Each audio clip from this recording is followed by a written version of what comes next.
안녕하세요. 외국인 학생을 위한 학위논문 작성법 강의를 맡은 최진석입니다.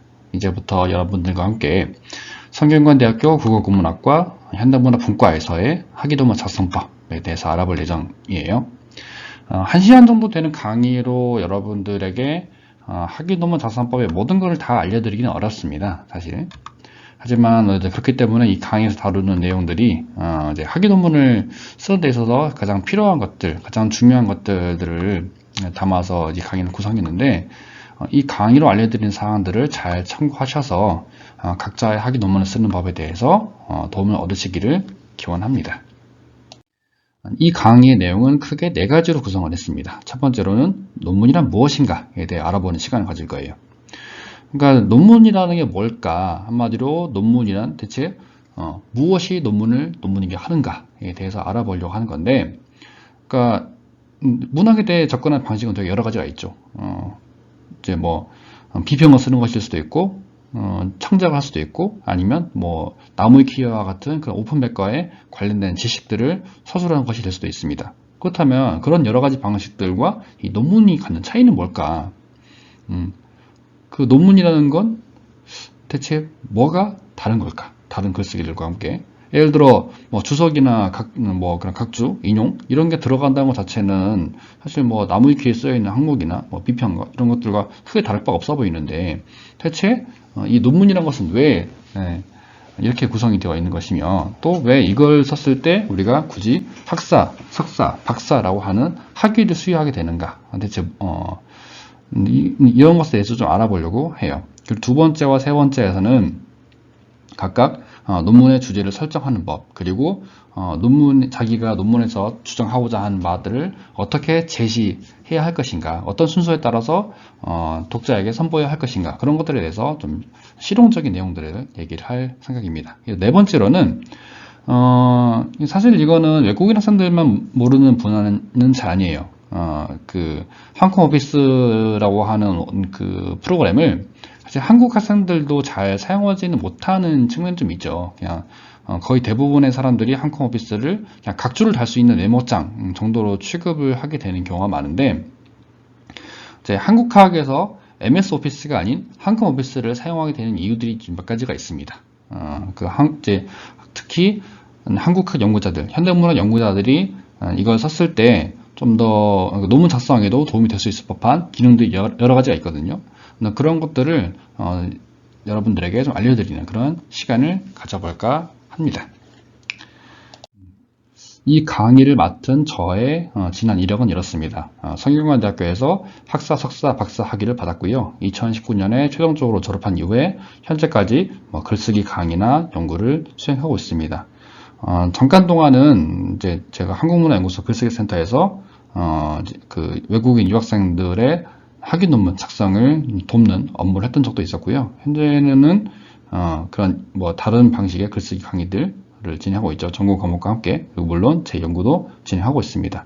주로 문화냉전을 통해서 1950년대, 60년대 문학사 및 지성사에 대해 공부를 하고 있고, 그 외에 디지털 인문학을 통해서 오늘날의 학술사에 대해서 접근하는 작업들을 수행하고 있는데, 이제 이런저런 경험들을 살려서 여러분들과 함께 이제 논문 작성법에 대해서 안내를 하려고 하죠.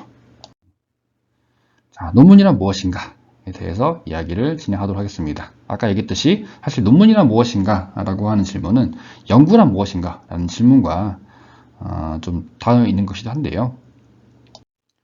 자, 일단 논문이란 무엇인가에 대한 질문은 사실 그 논문 외에 다른 양식과는 무엇이 다른가에 대한 질문과도 맞닿아 있다고 제가 아까 얘기를 했는데, 그건 바꿔 말하면 내가 어떤 입장에서 문학에 접근할 것인가와도 관계가 있는 질문이에요. 그러니까 꼭 문학을 좋아하는 혹은 문학에 관심 있는 모든 사람들이 다 연구자가 되고 논문을 쓰는 건 아닙니다.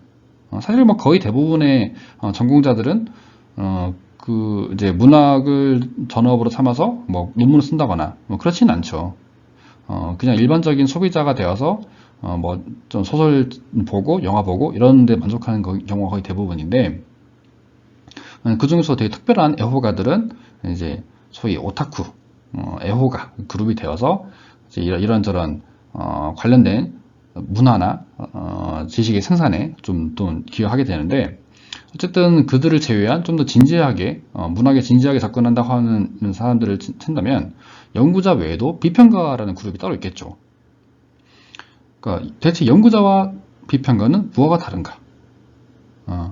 그리고 그 연구자나 비평가들이 어쨌든 이 문학에 대한 전문가 그룹을 형성한다 한다면 전문가가 아닌 그냥 일반 애호가라고 할 수 있는 오타쿠들과는 대체 뭐가 다른가에 대해서 좀 더 얘기를 해보려고 합니다.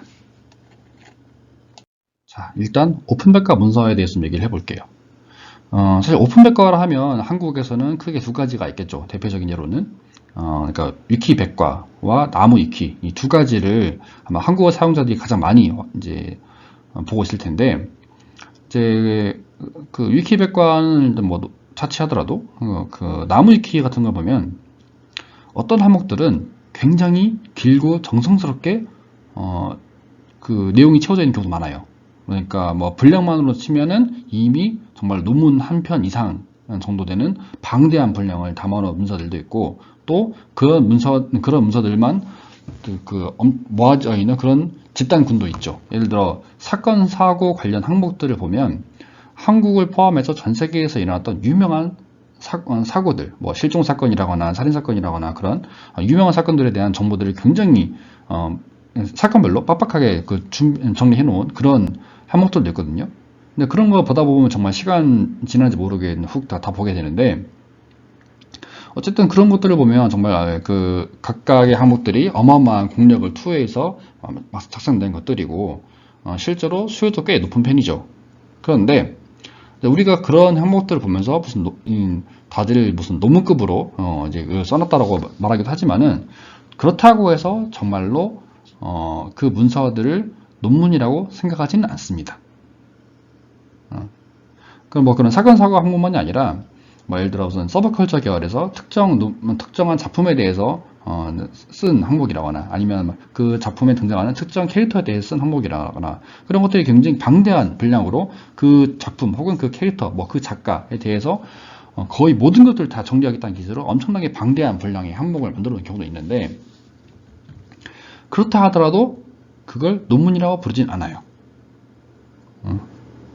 왜냐하면 기본적으로 논문이라고 하는 것은 그런 식으로 어떤 정보들을 모으는 것만으로는 될 수 없는 것이기 때문이죠. 자, 기본적으로 그런 오픈백과 문서라고 하는 것은 어떻게 보면 비전문가가 문화예술을 사랑하는 방식을 가장 잘 보여준 예 중 하나입니다.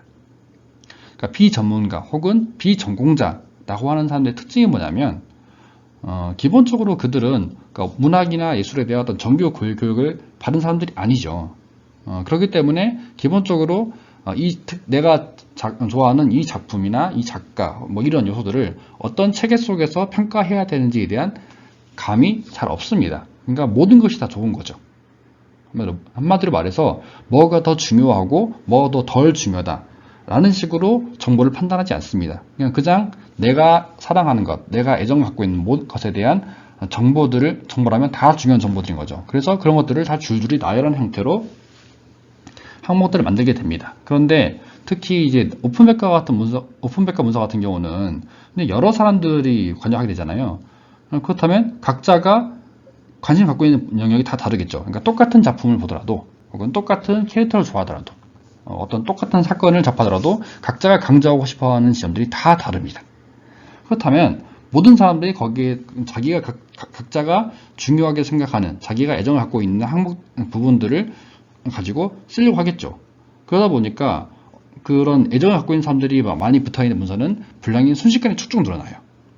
그런데 결과적으로 보면 그 항목은 그러니까 그 항목에서 다루는 어떤 작가에 대한 정보들이 굉장히 많이 모여있긴 하지만 그게 어떤 체계적으로 정리되어 있는 형태는 아닌 것이죠. 한마디로 말해서 이걸 왜 이렇게 길게 썼는가, 왜 이렇게 많이 관련된 정보들을 왜 이렇게 많이 모았는가 라고 한다면, 그냥 우리가 좋아하는 작품이어서 관련된 정보들을 모았다 이상도 이하도 아닌 게 되는 것이죠. 물론 그 자체가 일종의 사전, 그러니까 백과사전을 목표로 하는 것이라면 큰 문제는 없습니다. 그런데 애초에 논문이라는 건 그런 식의 글쓰기는 아닌 거거든요.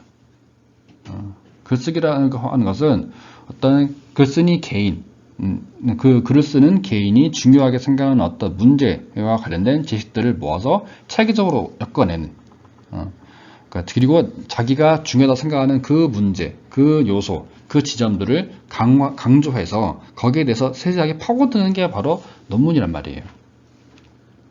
그렇기 때문에 만약에 위키 백과라거나 오픈 백과, 그런 나무 위키와 같은 그런 오픈 백과의 문서들을 논문과 같은 거라고 생각하게 된다면 굉장히 많은 착각을 하게 되죠. 사실은 대학원생들 사이에서도 약간 그 논문을 쓰다 보면 분량을 늘려야 한다는 그런 조급함 때문에 논문의 주제와 직접적으로 관계가 없는 정보들을 이것저것 넣게 되는 경우가 생깁니다. 사실 그게 당장은 어떤 불안감 해소하는 데 도움이 되고 뭔가 논문의 분량을 늘리는 데 있어서 큰 도움이 되는 것처럼 보이지만 사실은 전문가의 글쓰기는 아닌 것이죠. 그래서 심사위원들이나 혹은 지도교수 선생님한테 그 원고를 가져갔을 때 이건 왜 넣었는가, 이게 대체 왜 필요한가 라는 질문을 받게 되고 삭제해라 라는 말을 들을 수 있게 되는 것이죠. 그래서 그렇게 그 비전공자의 어떤 정보 축적이라고 하는 것을 부르디에는 끊어놓는 구슬들의 집합이라고 했는데, 어쨌든 그게 그냥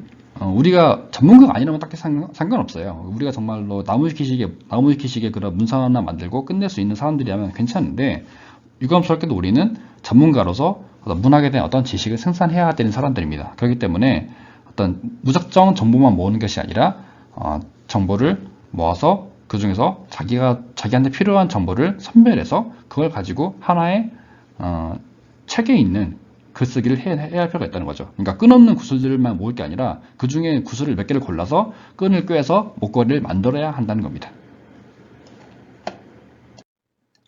자, 그렇다면 전공자의 방식은 뭘까요? 아까 사실 반쯤 얘기했죠. 기본적으로 전공자의 방식이라고 하는 것은 정보를 많이 모으는 게 아닙니다. 우리 연구의 주인공은 단순히 우리가 모았던 어떤 정보들, 문화사적 정보들만이 아니라 그걸 통해서 내가 이 작품에 대해서 말하고자 하는 것이 무엇인가, 내가 이 작가에 대해서 말하고자 하는 것이 무엇인가, 그런 것들을 증명하는 거죠.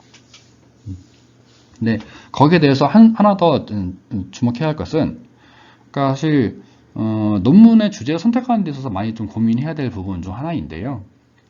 그러니까 기본적으로 사실 사람들이 많이 착각하는 것 중 하나가, 뭔가 연구를 하려고 하면은 자기가 좋아하는 것을 선택해야 한다고 생각합니다.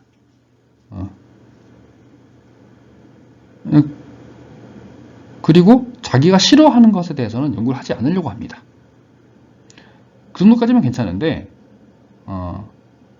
사실 나는 딱히 뭐 좋아하는 것도 없고 싫어하는 것도 없어. 그래서 연구 주제를 못 찾겠어. 연구 소재를 못 찾겠어 라고 말하는 상황도 생기게 돼요. 그런데 그건 사실 연구라는 것에 대해서 굉장히 많은 착각을 하고 있는 거죠.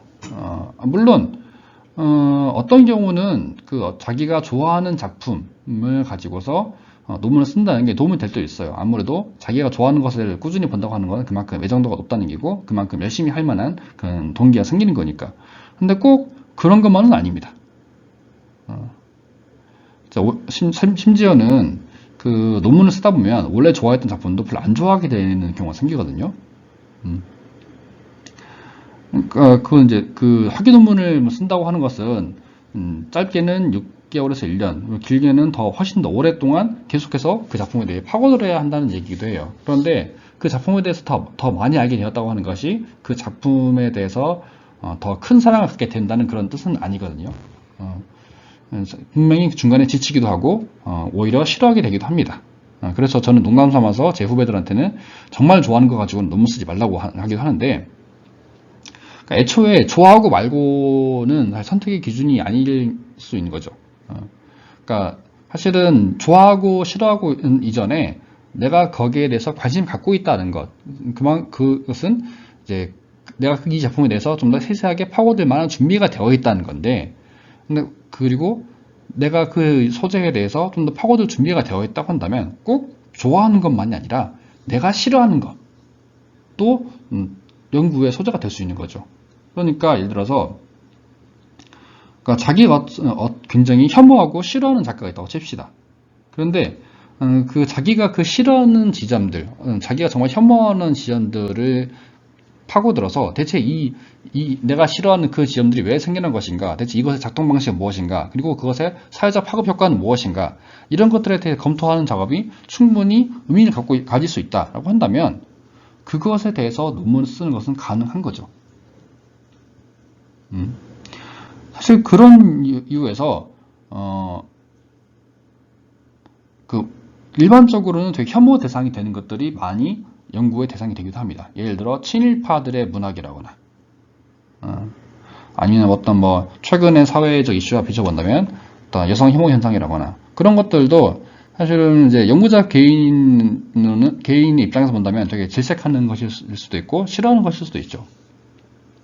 하지만 내가 이걸 공부하는 게, 내가 그것에 대해서 연구를 해서 논문 쓰는 게 어떤 문학적인 의의가 있다고 한다면, 학술사적인 의의가 있다고 한다면, 그걸로 논문을 쓰는 것 자체는 이상한 일이 아니다라는 거예요. 그러니까 기본적으로 연구를 한다고 하는 게 어떤 그걸 가지고 칭찬을 하기 위한 게 아니라는 걸 염두에 둘 필요가 있는 거죠.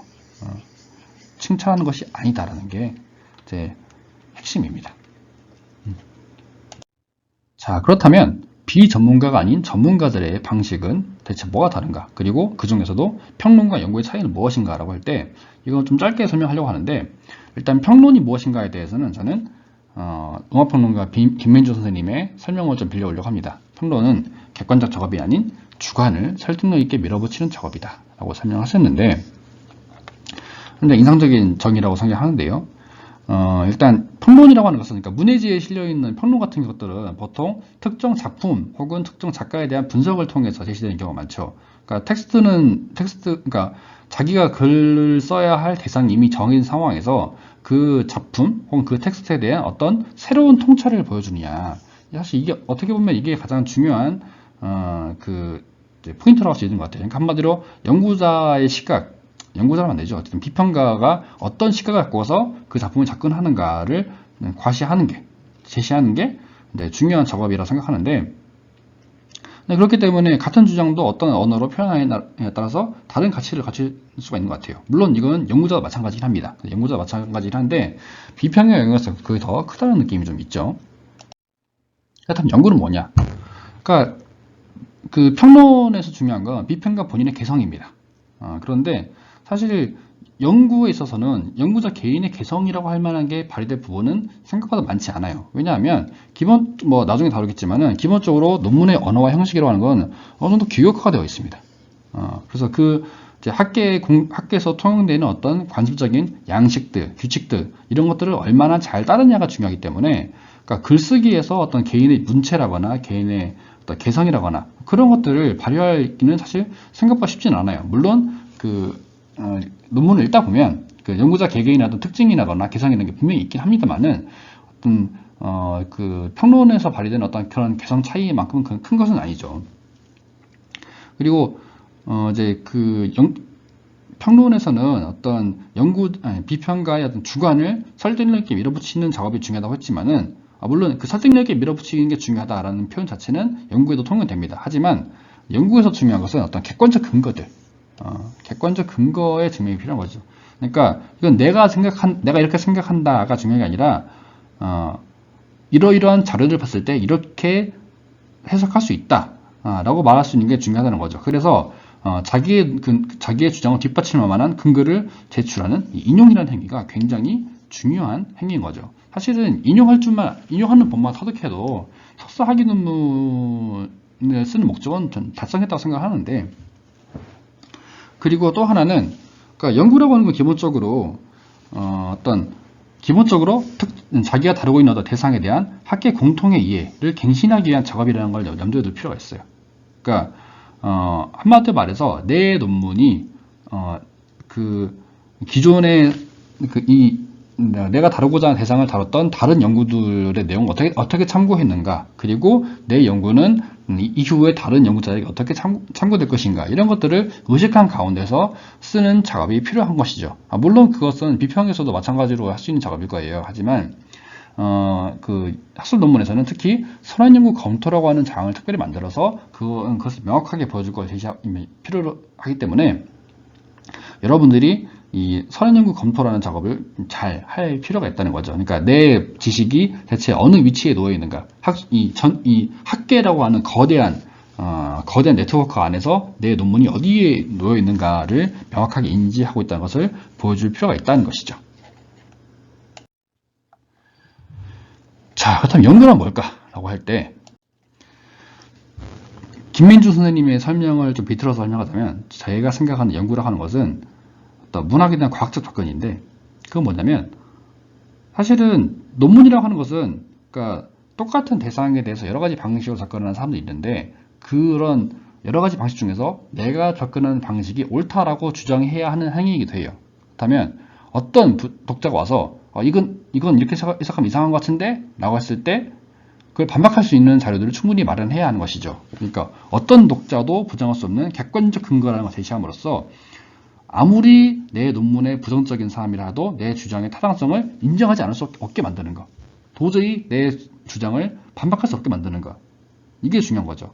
그걸 하기 위해서는 내가 내 주장을 뒷받침할 만한 자료들을 충분히 갖추는 게 중요하고, 그리고 저는 약간 이 논문이라고 하는 것은 결국 이제 그 약간 과학자들의 연구 방식을 흉내낼 필요가 있다고 생각하는데, 과학 윤리에서 가장 중요한 것 중 하나가 재현 가능성입니다. 그러니까 이게 뭐냐면 다른 연구를 진행했어도 나와 같은 자료를 나와 똑같은 방식으로 연구하면 나와 같은 결론이 나오더라. 한마디로 말해서 내가 내놓은 이 결론이라고 하는 게 그냥 나의 주관에 의해서, 나의 취향에 따라서, 내가 그냥 내 기분에 따라서 만들어낸 결론이 아니라 정확한 연구 절차를 거쳐서 객관적인 뽑아낸, 그리고 남들도 공감할 수 있는 그런 결론이라는 것을 명확하게 인정해야 한다는 거죠. 한마디로 말해서 나는 이렇게 생각한다라고 주장하는 것만이 아니라, 왜냐하면 내가 이렇게 주장하는 건 이러이러한 근거가 있었기 때문이다 라고 보여주는 것을 작업이 훨씬 더 중요하다는 얘기죠. 그래서 아까도 인용의 중요성을 얘기하긴 했지만 주석의 중요성이 커지는 게 바로 그런 것 때문입니다. 왜냐하면 그러니까 기본적으로 논문을 통해서 그런 주장을 제시한다고 하는 것은 독자들에게 당신들이 원하면 언제든지 내 주장을 검증해봐라 라고 자신있게 내미는 행위를 합니다. 그러니까 내가 이러이러한 주장을 했고 이러이러한 근거가 있다고 한다면 그 근거가 정확하게 무엇인지 다른 독자들도 찾아볼 수 있게끔 정확하게 안내를 해줘야 되는 것이죠. 그러니까 뭐 그냥 알려줄 수는 없지만은 뭐 대충 근거가 있다 이렇게 말하는 게 아니라, 어느 필자가 언제 냈던 어떤 책의 몇 쪽을 보면 내가 주장했던 그 자료가 있다, 내가 참고 삼았던 그 자료가 있다 라고 명확하게 제시를 해줘야 한다는 것이죠. 그게 연구에 필요한 덕목입니다. 그래서 좋은 논문이란 뭐냐 했을 때, 그러니까 아까 얘기했던 비전문가의 방식과 비교해서 얘기한다면, 그러니까 우리도 역시도, 그러니까 연구자 역시도 자기가 다루고자 하는 연구 소재와 관련해서 이것저것 많은 지식들을 수집하는 건 좋은 일이에요. 좋은 일인데 그 이상으로 중요한 것은 대체 우리가 왜 여기서 이 소재와 관련된 논의를 해야 되는가 라고 했을 때 아직 해결되지 않은 문제가 있다 라는 것을 보여줘야 되는 것이죠. 그러니까 이 해결되지 않은 문제라고 하는 것은 아직 해석되지 않은 문제인 거예요. 그러니까 우리가 이 작품에 대해서 연구를 했고 이 작품에 대해서 계속 봐왔지만 아직 선행연구에서 다루지 않은 부분들이 있었다. 우리가 아직 이 작품 혹은 이 현상, 이 작가에 대해서 아직 잘 모르고 있는 부분이 있었다 라는 것에 대해서 제시를 하는 거죠. 근데 그 잘 모르는 부분을 어떻게 해석해야 할까를 보여주는 게 그 논문의 과제인 것이죠. 이 해석되지 않는 영역에 관해서 나는 이렇게 생각한다. 난 이렇게 생각한다를 보여주는 게 논문의 과제인 것이고, 결과적으로 그리고 또 그런 논문들, 그런 해석이, 새로운 해석을 제시하는 것이 다른 연구자들에게도 도움이 되어야 한다는 거죠. 그러니까 정말 이게 새로운 해석이고 중요한 해석이어서 다른 연구자들도 그 작품을 볼 때 참고할 만한 영역이 있게 하는 것이 바로 좋은 연구의 조건이라고 할 수 있겠습니다. 자, 그렇다면 오늘날의 현대문학 연구에서는 대체 무엇을 할 수 있는가? 아마 여러분들이 대학원 입시를 준비하는 과정에서 한국 문학, 특히 현대문학과 관련해서 이제 이런저런 책들을 봤을 거예요. 현대문 연구의 정의는 무엇인가 할 때 개학 이후에 생성된 소설, 시, 희곡 이런 문학 텍스트를 다루는 분과다. 뭐 이런 식의 이해를 가졌을 텐데 어떻게 보면 그것도 좀 옛날 말이 되어가고 있죠.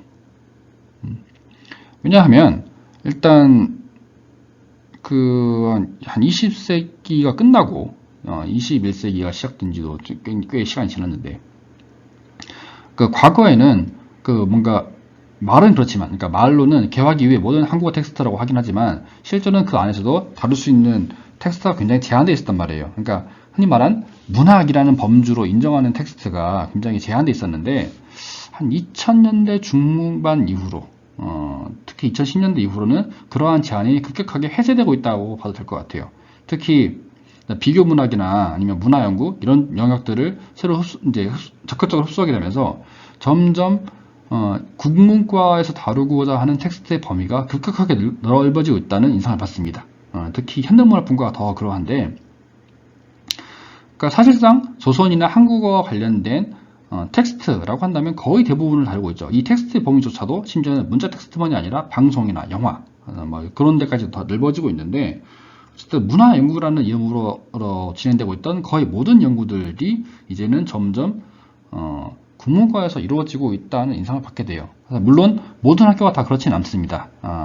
그것에 대한 저항감이 큰 학교도 있긴 한데 성대 국문과의 경우는 그런 변화를 좀 선도하고 있는 학교 중 하나죠. 그래서 여러분들이 이제 지난 선배들이 제출했던 논문들을 보시면 생각보다 굉장히 많은 것들을 다루고 있다라는 걸 깨달으실 수 있을 거예요. 물론 여러분이 학위 논문을 보기 전에 대학원 수업을 들어가 봐도 여러분이 입학 전에 상상했던 국문과와는 굉장히 많이 다른 그런 수업을 진행하고 있을 텐데, 그런 것들을 참고하셔서 여러분들이 어떤 소재를 골라야 할지를 고민하실 필요가 있습니다.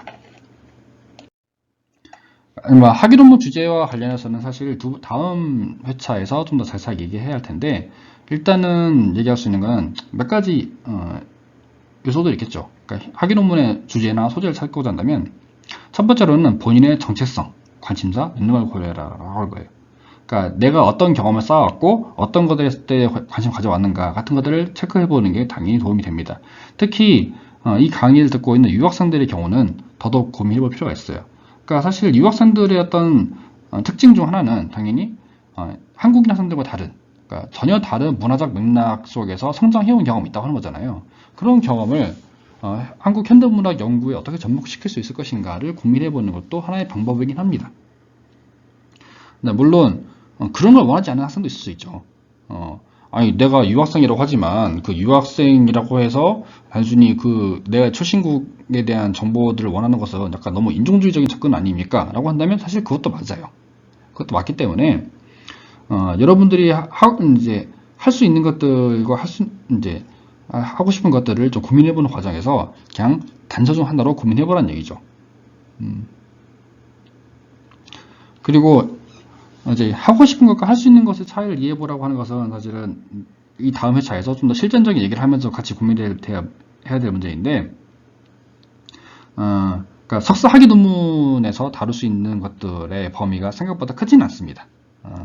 물론 여러분들이 지금 생각하고 있는 것보다는 좀 더 클 테지만은 석사 학위 논문에서 다룰 수 있는 영역들은 굉장히 그렇게 많지는 않은 편인데, 근데 너무 큰 주제, 너무 큰 욕심을 부리다 보면 석사 논문을 쓰는데 너무 많은 시간을 투여하게 돼요. 이제 그런 것들도 문제가 있을 것이고, 그리고 어쨌든 내가 가장 잘하는 게 무엇인가, 내가 가장 효율적으로 수행할 수 있는 연구가 무엇인가를 고민해보고 거기에 맞는 주제가 무엇일까를 찾아보는 것도 하나의 방법입니다. 그리고 또 하나는 대학원 수업의 발제에서 아이디어를 찾는 것도 하나의 방법이죠. 사실 대학원 수업에서 발제를 한다는 것은, 그러니까 기본적으로 그거는 그러니까 선생님들이 생각했을 때는 학술적인 의미가 충분하다고 생각해서 시키는 과제이기도 해요. 그렇다고 한다면 여러분들이 그걸 가지고 발제를 쓰게 되는 경험을 갖는다면 그때 했던 작업들 기반으로 해서 거기서 어떤 학술 논문을 쓰겠다는 아이디어를 찾겠다 한다면 그것도 나름 효율적인 방법이라는 거죠. 그리고 리스나 디콜레션 같은 그런 사이트에서 국어국문학과 석사 학위 논문들을 찾아보세요. 그래서 여러분의 선배들이 어떤 논문을 썼는지, 어떤 주제로 논문을 썼는지를 체크해 보세요. 그걸 통해서 이 분과에서는 어떤 게 가능한가, 그리고 나는 무엇을 쓸 수 있는가 같은 것들을 고민해 보시는 게 필요합니다. 근데 이제 가끔 보면 그 자기 지도 교수님의 석사 학위론문을 참고하려 하시는 경우가 있어요. 근데 그건 별로 권하지는 않습니다. 왜 권하지 않냐면, 왜냐면 일단 당연히 여러분들이 여러분 지도 교수님들에 대한 그 존경과 사랑을 갖고 있겠지만은, 근데 지금 여러분이 마주하고 있는 그 지도 교수님들은 석사 논문을 쓰고 나서도 수십 년의 학문적 수련을 다 거친 분들이에요. 그렇기 때문에 이제 여러분이 알고 있는 그 사람들이라고 해서 그분들이 석사 논문 쓸 당시에도 지금처럼 훌륭한 학자였을까라고 생각하기는 어려울 수 있습니다. 그리고 지도 교수님의 석사 학위 논문이 생각보다 다 오래된 논문들이잖아요. 2000년대 초반, 심지어는 2010년대 하여튼 더 심하게는 90년대 이렇게 나왔던 논문들인데 20년, 30년 지난 논문들을 지금 본다는 게 큰 의미가 없을 수도 있어요. 왜냐면 그 사이에 학문적 트렌드 자체가 너무 많이 바뀌었기 때문에 이제 그런 것들 고려하셔서 지도 교수님의 석사 논문을 굳이 찾아볼 필요는 없다. 그리고 그걸 찾아본다고 해서 선생님들이 딱히 좋아하시지 않는다. 라는 것들 여러분들이 좀 생각할 필요가 있겠습니다. 주제 구체화와 제목 짓기라는 키워드로 좀 더 이야기를 이어가 보겠습니다. 좀 더 실전적인 이야기가 될 텐데요. 자, 제가 아까 주제 구체화라는 표현을 쓰고 여기선 예각화라는 표현을 썼는데 둘 다 대학원 사회에서 더 잘 쓰이는 표현이에요. 예각화라는 표현을 예전에 더 많이 썼던 것 같은데 최근에 와서는 이제 잘 듣지는 못했는데, 그러니까 논문을 쓸 때 있어서 가장 중요한 것은 그 논문의 주제를 최대한 구체화하고 좁히는 겁니다. 내가 쓸 수 있는 가장 구체적인 문제로 영역을 좁혀내는 건데, 사실 이거는 그러니까 여러분들이 논문을 설계하는 데 있어서 가장 먼저 생각해야 될 것이긴 해요. 왜냐하면 이게 해결되지 않으면 여러분들이 굉장히 방대한 작업을 하느라고 스스로 지치게 됩니다. 움베르토 에코가 논문 잘 쓰는 방법이라는 책에서 했던 말이 있습니다. 학생이라면 방대한 것에 대해 말하는 논문을 쓰고 싶어 하기 마련이다. 이건 어떤 의미에서일까요? 그 학생들이 뭔가 엄청난 야망에 차기 때문일까요? 물론 그런 경우도 있어요. 하지만 보통은 이런 야망은, 이런 관심은 어떤 불안의 반영입니다. 일단 내가 어떤 것을 써야 할지를 잘 모르겠고, 무엇을 써야 내 논문의 성과가 인정받을 수 있을지 잘 모르겠고, 또 내가 정해진 시간 안에 얼마나 투에서 어느 정도의 분량을 쓸 수 있을지도 잘 모르겠고, 모든 것이 다 막연한 상황 속에서 일단 큼직큼직하게 자기가 생각할 수 있는 거의 가장 의미 있는 것들을 가장 많이, 최대한 많이 담아냄으로써 어쨌든 그 불안을 좀 회피하려고 하는 건데, 사실 그런 계획은 어떤 말하면 계획이라고 할 수 없고 또 현실적인 계획도 아니죠. 네, 이런 것들이 이제 많이 대학원생 유머의 소재가 되기도 했는데, 왼쪽 그림 보실까요? 자, 이런 상황이죠. 지도교수가 이 논문을 다음 학기까지 연상해 오세요. 뭐냐? 지도교사님과 면담을 할 때 밑그림을 가져간 거죠. 이렇게 그려서 멋진 표범을 한번 그려보겠습니다 라고 가져간 거든. 표범인지 치칫한지 모르겠네. 어쨌든 뭘 그려오겠다고 가져갔죠. 그래서 이 논문을 이렇게 이렇게 계획을 가져왔으니 그렇다면 뭐 다음 학기까지 이걸 써보세요 라고 했어요. 근데 이 아가 처음에 이 밑그림을 상체 부분만 그릴 때만 하더라도 굉장히 멋진 그림을 그릴 수 있을까 생각했단 말이에요. 전체를 다 완성해서. 근데 막상 그리다 보니까 그게 잘 안 되는 거죠. 뒷부분까지 완성할 여력이 또 없고, 또 채색을 해야 한다는 새로운 과제도 생겼고, 하다 보니까 좀 예상치 못한 상황들에 봉착한 거잖아요. 근데 어쨌든 완성을 해야겠어. 완성을 해야겠으니까 그 한 수없이 중간에 잘라가지고 약간 처음에 생각했던 그런 멋진 그림이 아니라, 그런 리얼리즘적인 그런 그림이 아니라 약간 요상한, 약간 좀 희화화된 그런 그림을 그릴 수밖에 없었던 상황이 되어버린 거죠.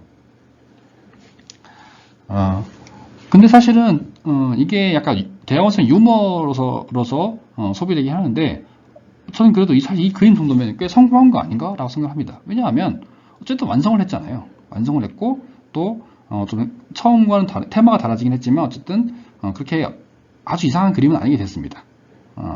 근데 실제로는 처음에 너무 거창한 계획을 세워가게 되면은 그대로 완성된 논문을 쓰지 못하는 경우가 더 많거든요. 그런 거에 비하면 오히려 이 경우는 어쨌든 완성이라고 했으니까 차라리 나은 경우인 거죠. 제가 늘 강조하는데 석사 학위 논문의 주제로 어떤 소설의 발생, 그러니까 소설의 탄생 과정, 소설이라는 장르의 탄생 과정에 대해서 얘기한다거나 아니면 한국 문학사를 쓴다거나, 그러니까 한국이라는 범위를 어디까지 할지가 문제긴 한데, 예를 들어 개화기 이후부터 현재까지 한다면 대충 한 100 몇 년, 200년 정도 되는데, 그걸 포괄하는 그런 엄청난 방대한 분량의 글을 석사 학위 논문으로 쓸 수는 없다는 거예요. 보시면 아시겠지만 그 소설의 발생을 썼던 이온 아트나 뭐 한국 문학사에서 썼던 김현식 이런 사람들 보면 다 역사의 문학사에 이름을 남겼던 거대 학자들이잖아요. 근데 그런 학자들만이 도전할 수 있는 작업이 이런 큼직큼직한 제목을 쓰는 작업들인데, 여러분이 학위 논문에서 해야 될 작업들은 훨씬 더 작은 작업이다 라는 거예요. 움베르토 에코가 썼던 사례를 한번 들고 와 보겠습니다. 그러니까 움베르토 에코가 이탈리아 현대문학을 가지고 논문 쓰려고 하는 학생을 지도했던 사례를 가져온 것 같은데, 자, 처음에 학생이 들고 왔던 주제는 이런 거였어요. 오늘날의 문학에 대해서 공부를 하겠다. 자, 그렇다면 이건 굉장히 엄청나게 큰 주제죠. 왜냐면 일단 오늘날이 하면 도대체 어디까지인가? 단순히 이게 날짜상으로 어제 오늘 이걸 말하는 게 아니잖아요. 그러니까 우리가 현재 혹은 현대라고 감각할 수 있는, 동시대라고 감각할 수 있는 큰 범위의 시대를 말하는 건데, 그게 대체 언제부터인가? 뭐 경우에 따라서는 막 100년 정도 현대다 이렇게 주장할 수 있는 건데, 그러면 한 100년 사이에 모든 문학사적인 상황을 다 다룰 것인가? 그러니까 이 문학이란다면 그 한 100년, 200년 됐을 그 언제부터 언제까지 날 수 없는 그 방대한 시기에 다뤄졌던 모든 문학을 다 다룰 것인가? 그러니까 뭐 이탈리아 문학만이 아니라 무슨 미국 문학, 한국 문학, 프랑스 문학, 일본 문학 이런 걸 다 다룰 것인가? 사실 그건 할 수가 없는 주제인 거죠.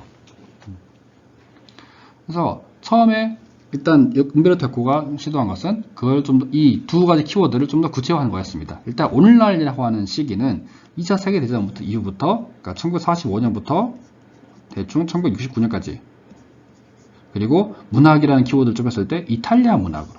그러니까 이제는, 그러니까 이렇게 되면 최소한 두 가지 의미에서 범위가 좁혀진 거죠. 일단 이 논문에서 다뤄야 될 시기는 한 15년 정도로 줄어든 것이고, 그리고 이제 여기서 다뤄야 될 문학은 이탈리아 문학, 그러니까 이탈리아 사회라고 하는 걸로 좁혀진 겁니다. 더 이상 뭐 프랑스, 한국, 미국 이런 건 얘기 안 해도 되는 거죠. 자, 이걸로 많이 좁혀지긴 했어요. 근데 이것도 석사 학위 논문에서 다루기에는 엄청나게 큰 주제인 거죠. 왜냐하면 45년 이후부터 69년까지로 한다면 15년이 아니라 25년 사이 4반세기 정도의 긴 시간인데, 그 시간 동안에 이탈리아에서 일어났던 모든 문화적 사건들과 작품들을 다 얘기한다는 거. 그것도 사실은 석사 학위 논문에서 가능하지 않은 이야기입니다. 그렇다면 이걸 어떻게 할 것이냐? 일단 이 학생의 관심사는 2차 세계대전 이후 한 60년대까지의 이탈리아 시기잖아요. 그 중에서 하나의 대표적인 작가를 뽑은 거죠. 저도 누군지 잘 모르는 작가입니다만 어쨌든 페놀리오라는 작가를 뽑았어요. 페놀리오라는 작가를 뽑았고, 이 이탈리아 작가를 뽑았고, 이 작가가 썼던 소설들에 대해서 분석하겠다고 했습니다. 자, 이렇게 되면 어떻게 되죠? 처음에는 이 논문에서 다루고자 하는 시기는 45년부터 69년까지 25년이었어요. 그런데 페놀리오라는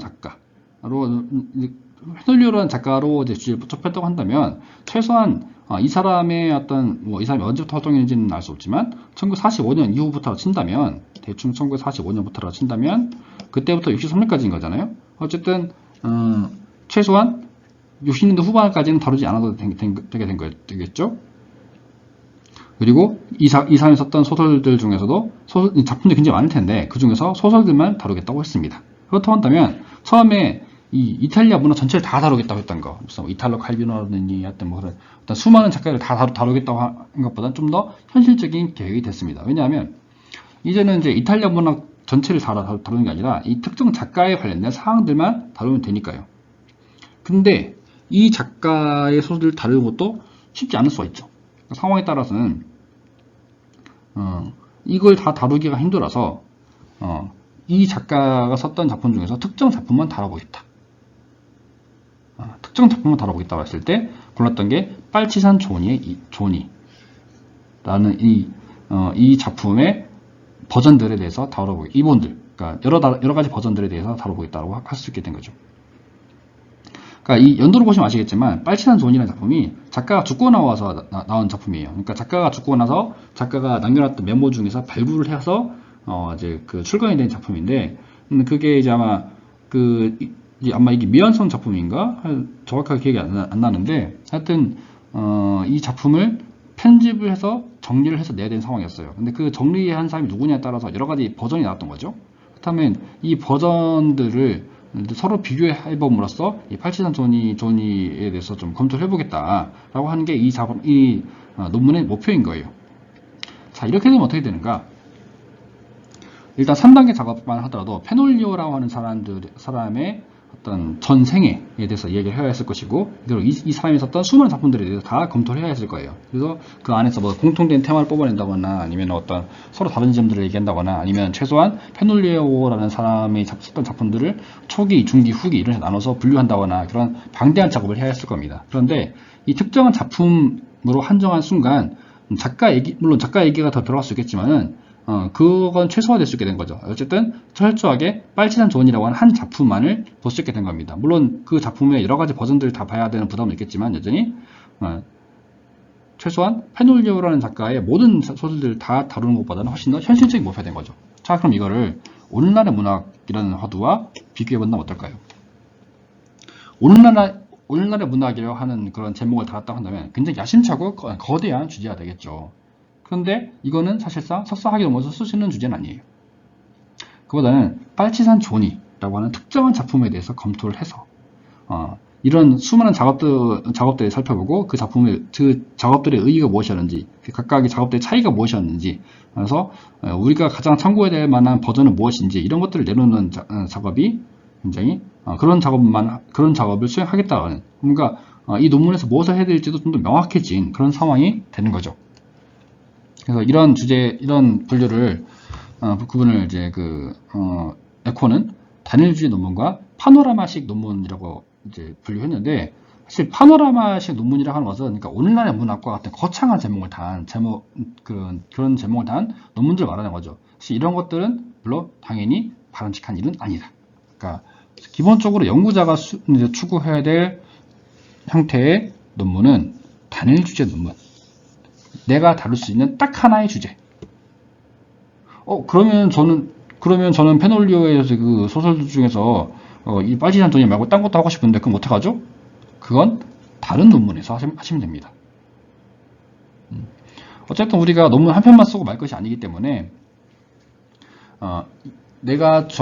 나한테 주어진 작은 범위 안에서 해결할 수 있는 주제가 무엇인지를 생각해보고 거기에 맞는 작업들을 하고, 다음 내가 그 논문 쓰면서 생각하게 된 또 다른 주제, 또 다른 관심사들은 다른 논문에서 또 풀어나가면 돼요.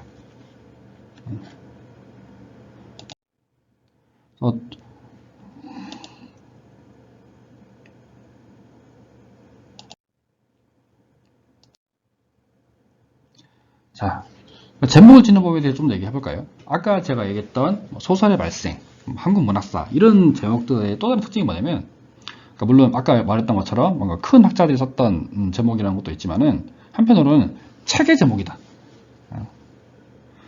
책이라고 하면 최소한 석사 논문보다 훨씬 더 큰 범위입니다. 거의 대부분의 단행본들이 박사학위 논문 혹은 그 이상의 길이로 쓴 논고들을 기반으로 해서 만들어져요. 근데 그렇기 때문에 사실 단행본에서 이렇게 큼직큼직한 제목을 다는 것은 사실 그럴 만한 이유가 있는 것이죠. 정말 그 제목에 걸맞는 범위의 연구를 수행하는 경우에 그런 제목을 달 수 있는 겁니다. 그러니까 한국 현대문학사라고 하는 거대한 제목을 달았던 것은 이건 이 논문의 필자가 김은식이라고 하는 유명한 학자에서만 가능한 게 아니라 이 사람이 이 주제의 글을 단행본의 형식으로 썼기 때문에 가능한 거기도 해요. 김인식 선생님도 아마 이거 논문을 썼다고 한다면 논문에서는 이런 식의 제목은 쓰지 않는 것이죠. 그 외에도 뭐 문학을 부수는 문학들이라거나 번역의 탄생과 동아시아 세계문학과 같은 그런 제목들이 있습니다만은 제가 예시로 한번 보여드리지만 그런 제목들은 물론 멋진 제목이에요. 좋은 제목이고, 근데 다만 단행본의 제목으로서 멋진 제목인 거죠. 우리가 써야 될 학위 논문들 혹은 소논문들은 훨씬 더 작은 주제의 범위, 작은 소재, 더 좁은 범위의 소재만을 다루기 때문에 이런 제목을 쓴다면은 오히려 그 논문의 내용을 잘 드러내지 못할 수도 있어요.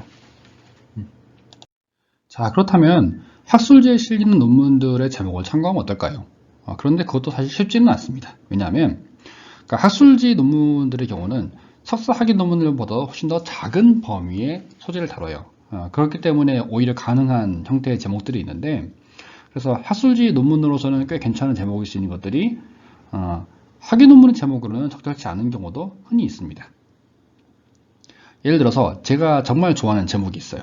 지금 슬라이드에 실어놓은 이해랑 선생님의 논문, 빛나는 성대들, 1980년대 여성해방문학의 탄생이라는 논문입니다.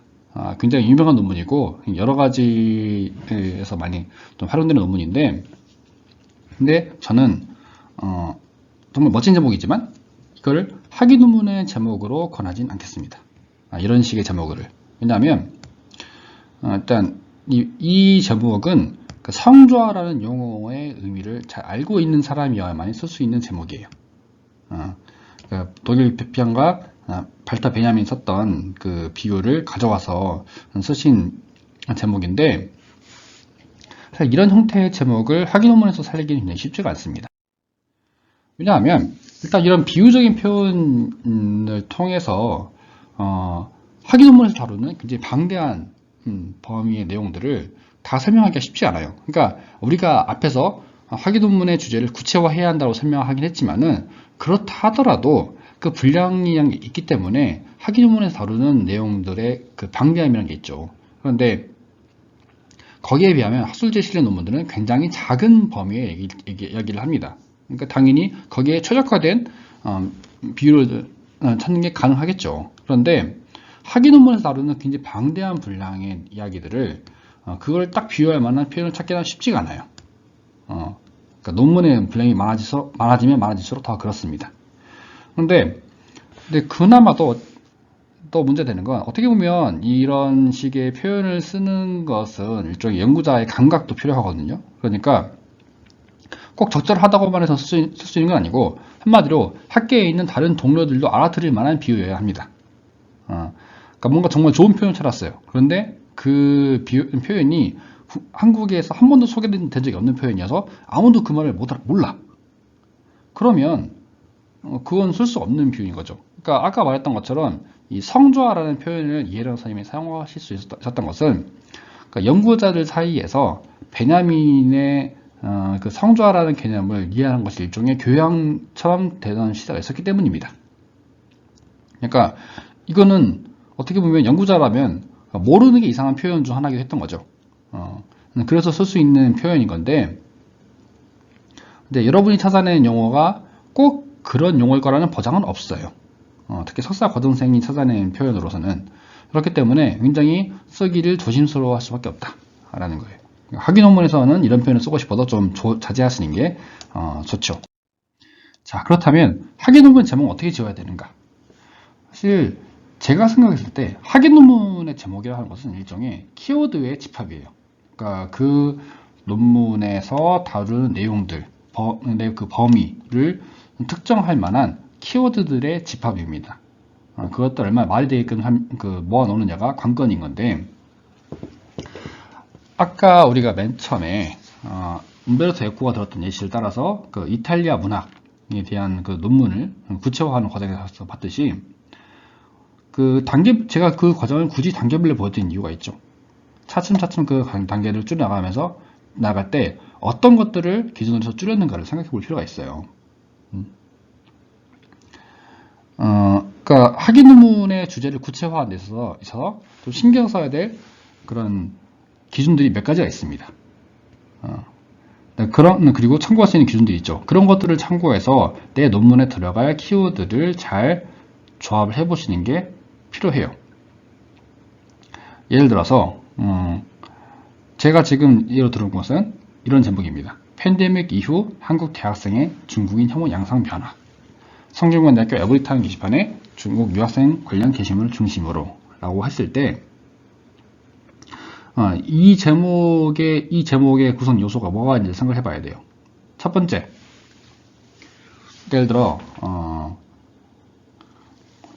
이런 제목이 더 써봅시다. 한국의 인종차별에 대한 검토.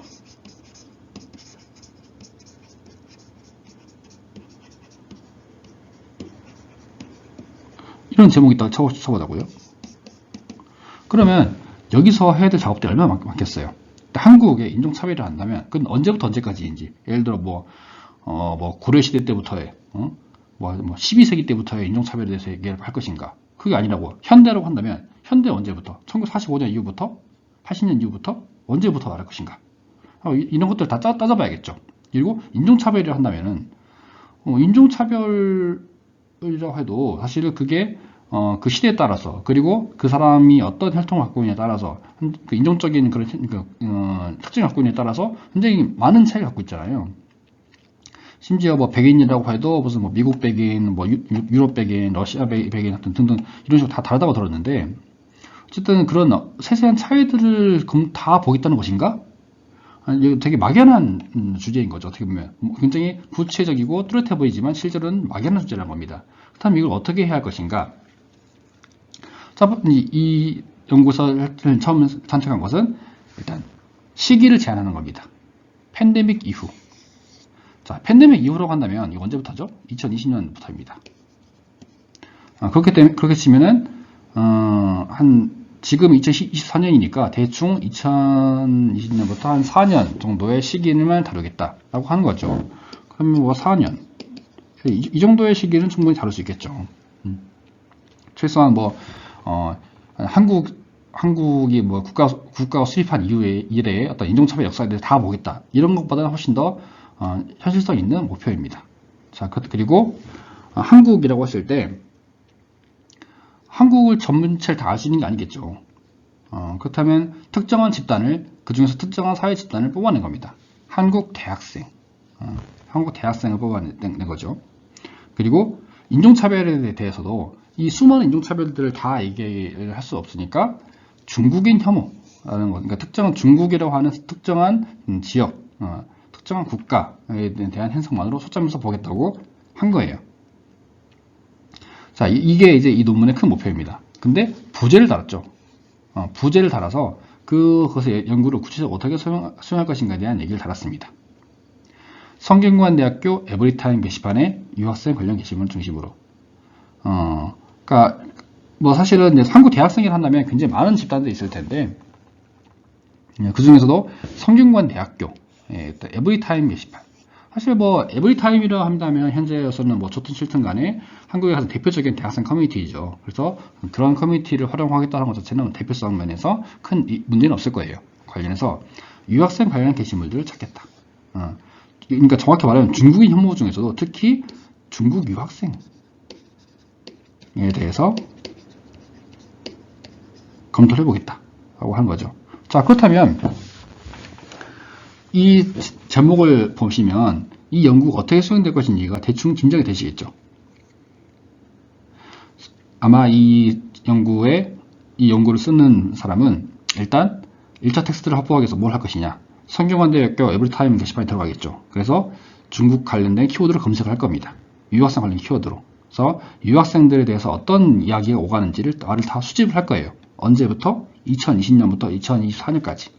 뭐 필요하다면 그 비교 대상이 필요하다면 그 전 4년 정도, 한 2016년부터 2020년까지도 추가로 수집할 수 있겠죠. 어쨌든 그렇게 정해진 시기 동안에 자기가 정한 중국 유학생 관련된 키워드들을 수집하겠죠. 그리고 그 중에서 중국 유학생들을 지칭하는 표현들이 어떻게 달라졌는가 같은 것들을 추적을 할 거예요. 그런 식으로 논문을 구성해서, 또 그리고 그것이 이제 중국인 혐오라고 하는 한국 사회 현상과 어떤 관계가 있는가에 대해서 자기 나름의 분석을 하겠죠. 그런 식으로, 그리고 그게 팬데믹이라고 하는 이 사건이 이 중국인 혐오 양상 혹은 중국 유학생 혐오 양상에 대해서 어떤 영향을 미쳤는가에 대해서 검토를 하고 분석을 하겠죠. 그런 것들이 이 논문의 제목만 보더라도 뻔히 다 보일 수 있는 거예요.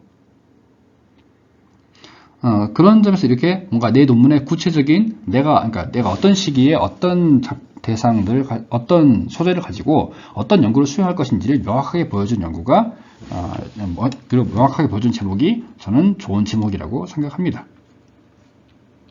그러니까 고전문학 같으면 이렇게 하기는 쉽지 않겠죠. 어쨌든 현대문학 같은 경우는 좀 세세한 그런 연구 범위를 좁히는 게 필요하기 때문에 좀 더 학술적인 우리의 분과와 잘 맞는 얘기를 한번 해볼까요? 사실 제가 석사 논문 쓸 당시에 많이 참고를 했던 어떤 선배의 논문을 가져온 건데, 그러니까 1930년대 해외 기행문 연구 3,000리에 실린 해외 기행문을 중심으로 라고 했는데, 그러니까 이 논문은 그러니까 1930년대에 나왔던 잡지인 3,000리에 실렸던 해외 기행문을 분석한 논문이거든요. 그 구체적인 얘기는 다음 파트에 나오겠지만은, 여기서도 비슷한 시도가 이루어지고 있죠. 그러니까 1930년대라고 하는 걸로 시기를 특정했고, 그중 1930년대 해외 기행문을 보겠다고 한 게 목표인 건데, 그 중에서도 3,000리라고 하는 잡지에 실려있는, 그러니까 해외 기행문이라고 하는 게 그 당시 조선 사회에서 3,000리 말고 다른 잡지도 실렸을 거 아니에요. 무슨 신문에 실렸을 수도 있고, 아니면 3,000리가 아닌 다른 잡지에 실렸을 수도 있고, 여러 가지 방식의 어떤 유통 방식이 있었을 텐데, 그 중에서 3,000리라고 하는 매체에 실려 있었던 해외 기행문을 보겠다고 한 겁니다. 근데 그러면 해외 기행문만 있다고 한다면 국내 기행문도 있겠네요. 근데 그 국내 기행문을 보지 않고 해외 기행문을 보겠다고 한 거잖아요. 그렇다면 일단 이걸 보시면 이 논문에서 어떤 매체를 가지고 어떤 소재를 가지고 어떤 작업을 할 것인지가 대충 보이지만, 한편으로는 이 제목을 쓰는 논문이 서론을 통해서 해명해야 될 작업이 무엇인가도 확정이 돼요. 뭐냐면, 일단 1930년대 같다면 왜 하필 1930년대인가? 그러니까 해외 기행문이라고 하는 게 아마 1920년대에도 실렸을 것이고 1940년대에도 실렸을 것이다. 그리고 심지어 1950년대, 60년대도 다 실렸을 것인데, 그렇다면 왜 하필 이 논문에서 1930년대라고 하는 시대에 주목하는가? 라는 질문이 나올 수 있죠. 그렇다면 이 논문에서는 다른 기행문이 아닌 1930년대의 기행문에 대해서 주목해야 하는 이유에 대해서 설명을 해야 돼요. 그러니까 1930년대에는 대체 뭐가 다른가? 20년대나 40년대에 실렸던 다른 시대의 기행문과는 도대체 뭐가 다른가? 근데 그거는 어떤 1930년대에 발표됐던 해외 기행문의 특징일 수도 있고, 아니면 그 기행문을 받았던 독자들, 조선 사회의 문제일 수도 있습니다. 어떤 특징들이 있어서 이것만을 특정해서 봐야 될 이유가 생긴 거겠죠. 그것들을 설명해야 하는 것이고, 그리고 3,000이라는 매체에 대해서 설명을 해야 돼요. 다른 잡지나 다른 신문 같은 데서도 기행문을 찾아볼 수 있을 텐데 왜 하필이면 3,000이라는 잡지에 실린 것들을 봐야 하는가? 그럼 당연히 이 3,000이라고 하는 잡지에 대해서도 얘기를 해야겠죠. 이 잡지에 실린 이 잡지가 얼마나 이 기행문 연구에서 얼마나 중요한 잡지인가에 대해서 설명을 해야 될 거예요. 그리고 아까 말했던 것처럼 국내 기행문이 아닌 해외 기행문을 보고자 하는 이유는 무엇인가? 해외 기행문이라고 하는 걸 특정해서 대체 보고자 하는 것이 무엇인가? 라는 것들을 설명을 해야 될 거예요. 그런 것들을, 이런 의문점들, 이런 것들을 해결하는 게 서론에서의 역할입니다. 서론의 역할이 바로 이거예요. 그리고 그것에 대한 구체적인 분석을 해 나가는 게 2장, 3장, 4장의 이야기고. 자, 방금 제가 논문의 제목에 대해서 했던 이야기를 잘 생각해 보시면, 그러니까 논문의 제목을 보면 그 제목을 쓰고 있는 논문에서 수행할 작업이 무엇인지, 그리고 수행해야 할 작업이 무엇인지가 보이는 게 좋다라고 했었죠. 그러니까 키워드들을 잘 조합해서 제시함으로써. 논문의 목차 역시 마찬가지입니다. 그러니까 논문의 제목에서 제시했던 이러저러한 키워드들을 가지고서 실제로 어떤 문제에 대해서 어떻게 논증할 것인가를 제목만이 아니라 제목과 함께 목차를 볼 수 있으면 그걸 알 수 있어야 해요. 그래서 목차를 구성하는 작업이 사실 논문의 설계에 있어서 가장 중요한 작업 중 하나입니다. 저 석사 논문 쓸 때 선배들이 말해주기를 논문의 목차가 완성되면 이미 절반 정도는 쓴 것이나 다름없다라고 했었어요. 실제로 그렇습니다. 제가 생각해봐도. 여러분이 논문을 이제 써보시면 사실 그 논문이라고 하는 게 분량 자체는 그렇게 많지 않아요. 정말 완성된 석사 학위 논문도 뭐 짧게 쓰면 한 A4 60장에서 70장 정도면 완성할 수 있습니다. 물론 이제 워드 기준이 아니라 한컴 오피스 기준이지만, 물론 요즘은 좀 더 길게 쓰는 분도 늘어서 뭐 200쪽, 300쪽짜리 석사 학위 논문 쓰시는 분도 있긴 하지만은, 어쨌든 한 60쪽 내지 70쪽 정도의 분량으로도 석사 학위 논문을 쓸 수 있어요. 그런데 그걸 단순히 타이핑만 한다고 한다면 그게 뭐 얼마나 걸리겠어요. 하루에 몇 시간 정도만 한다고 해도 뭐 길어봐야 일주일이면 다 씁니다. 그런데 여러분이 실제로 논문을 쓰는 과정은 그게 아니죠. 훨씬 더 많은 시간이 걸리게 되는데, 왜냐면 내가 어떤 걸 써야 할지를 전혀 모르는 상황 속에서 내가 스스로 목차를 짜고 논문의 구성을 생각하고 그런 다음에야 쓸 수 있는 것들이니까요. 하나하나가 모든 것을 여러분이 다 새로 만들어 나가는 과정이기 때문에 그 논문 쓴다는 게 어려운 건데, 논문의 목차를 완성했다라고 하는 것은 논문을 어떻게 써야 할지 설계도를 다 그렸다는 얘기인 거죠. 그래서 논문의 설계도가 다 그려진 대로 쓰기만 하면 됩니다. 그렇기 때문에 논문의 목차만 완성된다면 그 다음부터는 쓰는 게 속도가 굉장히 빨라지게 돼요. 그런 것들을 감안했을 때 논문의 목차라고 하는 것이 사실상 굉장히 중요한 작업이고, 또 여러분의 어떤 학술적인 논증들 이런 것들을 어떻게 제시하는가와도 관계가 있는 굉장히 중요한 작업이라는 것을 좀 미리 말씀드리고 싶습니다. 그래서 좀 이따가 그 성현경 선생님의 논문을 가지고 다시 한번 얘기해보게 될 텐데, 일단은 확인 논문의 구조에 대해서 좀 얘기를 해보도록 하겠습니다. 자, 통상 이제 현대문화분과에서 생산되는 석사 학위 논문의 목차는 총 5개의 챕터로 구성이 돼요. 5개 장이라고 하는데, 어쨌든 그 각각의 장이 한 2, 3개 정도의 작은 부분들, 그러니까 절로 구성됩니다. 근데 보통은 2개 내지 3개 정도인 것 같아요. 사실 한 3개 정도까지가 일반적이고 4개 이상으로 구성하는 경우는 굉장히 드뭅니다. 사실 특정한 장에 절이 4개 이상 들어간다고 하는 것은 논문의 설계를 잘못했을 가능성이 높아요. 뭔가 균형 있는 구성을 못했을 가능성이 큰데, 그래서 그런 것들을 좀 여러분이 감안하실 필요가 있고, 또 일단 분량부터 얘기하자면, 일반적으로 본론의 분량은 각각 각 장의 내용이 15쪽에서 20장 정도로 구성된다고 생각하시면 됩니다. 다만 한컴 오피스 기본 서식 기준이고요. 워드 기준으로 다릅니다. 워드 기준으로는 좀 더 많은 분량이 필요한데, 근데 그런 이야기를 하는 것은 일단 본론의 각 장의 구성과 분량이 가능한 한 일정 한계 줬기 때문에 그런 거예요. 물론 그렇다고 해서 이거를 딱 맞춰서 할 필요는 없어요. 그러니까 뭐 2장을 16장 썼으니까 3장도 16장 쓰고 4장도 16장 써야 된다, 이런 의미는 아닙니다. 그런 의미는 아닌데, 뭐 당연히 몇 장 정도의 차이는 있을 수 있지만은, 예를 들어서 어떤 장은 10쪽이고 어떤 장은 30쪽이고 이러면 안 된다는 얘기죠. 왜냐? 그건 단순히 분량상의 문제가 아니라 각 장에 필요한 내용을 충분히 분배를 못했다는 얘기가 되는 거예요. 그러니까 그런 경우는 2장을 쓸만한 논의를 충분히 만들어내지 못했다는 얘기인 거고, 4장에서는 뭔가 얘기가 과하게 들어간 거죠. 그래서 뭔가 분량을 맞춘다고 하는 게 꼭 필요한 건 아니지만은, 분량상의 균형에 문제가 있는 논문들은 대부분 뭔가 논증의 어떤 비중에 약간 문제가 있을 가능성이 크다라는 거예요. 그리고 서론과 결론은 좀 다릅니다. 서론과 결론은 꼭 그렇게 뭐 분량 맞춰야 되는 건 아니에요. 왜냐하면 특히 이제 결론 같은 경우는 일단 2, 3, 4장에서 진행됐던 논의들을 정리하는 역할이 더 크기 때문에 이렇게 분량이 크진 않아도 됩니다. 그래서 서론과 결론이 합쳐서 한 장 정도라고 분량을 차지한다고 생각하시면 되는데, 그렇기 때문에 이제 학위 논문을 다 쓰고 나면 보통 60쪽에서 80쪽 정도 분량이 된다고 얘기를 할 수 있겠죠. 이제 이 구성에 대해서는 이제 좀 더 얘기를 할 텐데, 일단 체계적이지 않은 목차의 예를 한번 들어보겠습니다. 그러니까 서론과 결론은 거의 대부분 양식이 정해져 있기 때문에 본론만 얘기를 하자면, 본론의 구성이 막 이런 거예요.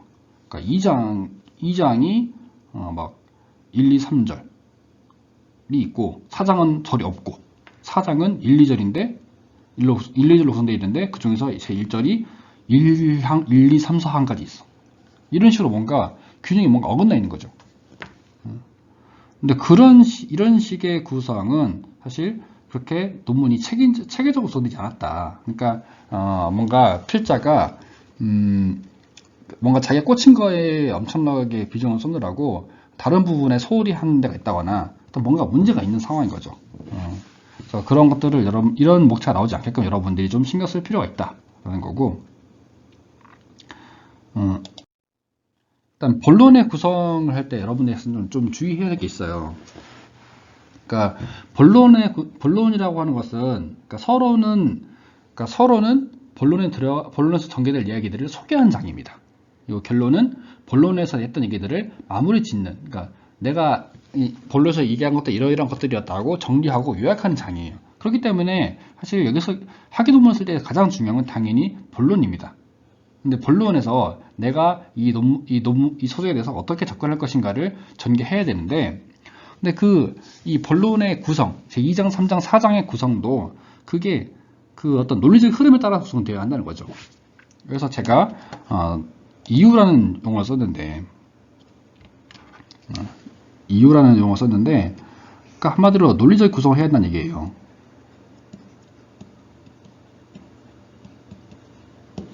그러니까 뭔가 제2장과 3장과 4장을 했을 때에는 꼭 이 순서로 읽어야 될 이유가 있어야 됩니다. 이 순서로 읽어야만 말이 되어야 돼요. 그게 2장과 3장 혹은 3장과 4장을 인과관계로 엮었든 아니면 시간 순서대로 엮었든 어떤 이유로든 반드시 이 순서로 읽어야 되는 이유가 있어야 합니다. 만약에 각 장의 순서를 바꿔도 뭔가 어색하지 않다, 이상하지 않다 라고 한다면 그건 애초에 구성 자체에 뭔가 문제가 있었을 가능성이 높아요. 그러니까 뭔가 2장을 읽고 나서 그 2장에서 얘기됐던 것들을 기반으로 해서 3장을 이해하고, 또 3장에서 얘기됐던 것들을 기반으로 해서 4장을 이해하고, 이런 식으로 뭔가 서로 연결되게끔 구성하는 게 가장 좋은 학위 논문의 방식입니다.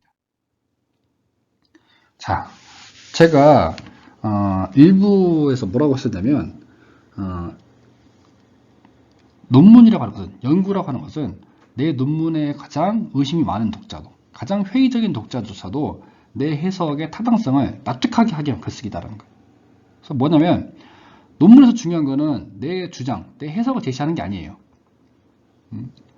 그러니까 그거를 이해하기 위한 기본 정보들, 내가 왜 이런 주장을 도달하게 되었는가까지의 과정들을 차근차근히 보여줌으로써 그것들에 기반해서 내 논문과 내 논문의 주장을 납득하게 하는 과정이라는 거죠.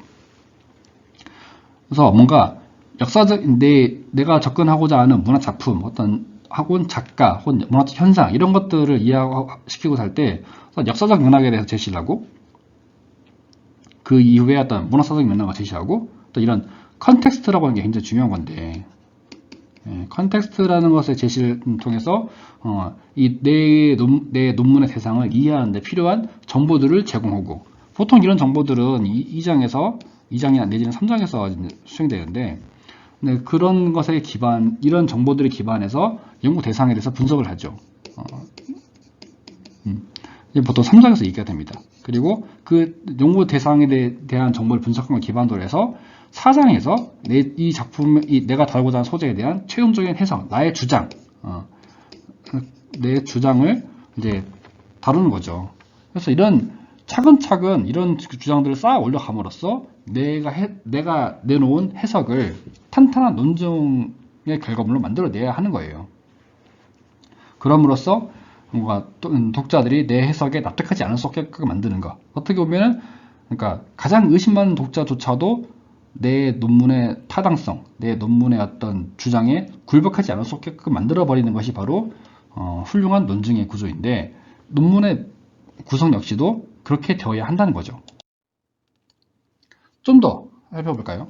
사실 저 같은 경우는 역사적 맥락에 대한 의존을 많이 하는 연구자라서 이제 보통 이런 식으로 논문을 이제 구성해야 한다고 주장하게 되는데, 그러니까 제 2장과 3장과 4장, 아까 피라미드 그림에서도 제가 보여드렸던 거 얘기지만은, 그러니까 보시면 그러니까 제2장에서 다루는 것과 제3장에서 다루는 것, 제4장에서 다루는 것들이 다 달라요. 왜냐면 일단 내가 다루고자 하는 것들은 보통 특정한 역사적 혹은 사회적, 문화적인 상황의 소산이죠. 어떤 작품이든 그냥 아무 이유 없이 튀어나오지 않습니다.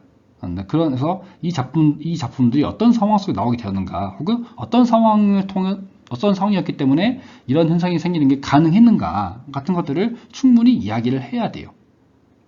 그래서 이걸 얘기하는 것은 그러니까 내가 이 논문에서 다루고 있는 이 텍스트가 이러이러한 역사적 상황 속에서 나온 거니까 바꿔 말하면은 이 시대를 이해하는 데 있어서 이 작품이 중요하다는 것을 알 수 있겠네. 이렇게 이 작품 혹은 이 소재가 이 시대와 이렇게 긴밀한 관계를 맺고 있는 것이었겠네라는 걸 납득시키기 위한 과정이긴 한데, 그런 어떤 역사와 상황에 대한 정보를 충분히 전달해서 이게 정말 중요한 거구나 라는 것들을 깨닫게 하기 위한 작업이 바로 2장에서 수행되는 작업이에요. 그리고 제 3장에서는 내가 다루고자 하는 그 소재에 대해서 이야기를 합니다. 근데 이게 단순히 지금 이 작품에 대해서 내가 알고 있는 모든 것들을 다 토해낸다 이런 느낌이 아니에요. 그게 아니라 이 논문에서 이 논문에서 주목하고자 하는 특징들, 그게 무엇인가를 중점적으로 설명해야 되는 거죠. 예를 들어 여러분도 사실 누구에게 다른 사람을 소개한다고 했을 때 내가 내 친구를 그 친구를 모르는 다른 사람에게 소개한다고 했을 때 그 친구의 모든 걸 다 설명하나요? 그렇진 않겠죠, 당연히. 여러분들이 이 사람의 주요한 특징이라고 생각하는 것, 그리고 그 소개받는 사람이 이 사람에 대해서 알았으면 하는 것들, 이런 것들을 중점적으로 설명하게 되겠죠. 논문 역시 마찬가지입니다. 논문에서 어떤 특정한 소재에 대해 분석할 때에도 내가 그 작품에 대해서 알고 있는 모든 것들을 다 토해내는 게 아니에요. 그런 나무위키식의 설명을 하라는 게 아닙니다. 그게 아니라 이 논문의 주장과 관련해서 내가 주목하고자 하는 특징들, 그런 것들을 찝어서 설명해야 되는 거죠. 그렇게 해서 내가 이 작품들을 어떻게 이해하고 있는가를 충분히 설명하고, 그런 다음에 와서야 제4장에 들어서 이 작품에 대한 해석, 내 소재에 대한 해석을 얘기하는 겁니다. 나는 이 작품이 이렇게 해석이 돼야 된다 라고 소개하는 것. 그리고 그럼으로써 내가 소개하고 분석했던 이 작품들이 어떤 의미가 있는 것인가에 대해서 제시하는 방식. 사실 이런 방식의 설명을 하게 되면 그러니까 이 작품이 처해 있었던 어떤 역사적인 맥락들, 이 작품들의 배경들에 대해 충분히 설명을 했기 때문에 이 작품에 대해서 연구한다는 것의 의의 자체도 충분히 설명할 수 있게 되죠. 그리고 또 이 작품에 대해서 내가 어떻게 이해하고 있는지에 대해 충분히 설명했으니까 그 이해를 기반으로 해서 내가 이 작품에 대한 해석을 내놨다고 한다면, 그거를 물론 그 특징 설명이 타당하기만 했다면 그 주장을 뒤엎기는 쉽지 않아요. 그래서 되게 탄탄한 증명을 해 나갈 수가 있습니다.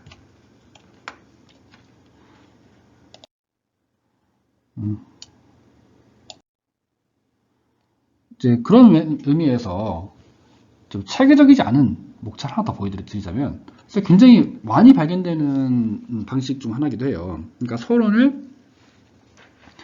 서론과 결론은 잘 정해져 있는 거니까 빼고 2장과 3장과 4장을 그러니까 각각 3명 각각 다른 작가, 다른 작품을 줘서 A에 대한 연구, B에 대한 연구, C에 대한 연구 이렇게 작성을 한 거예요.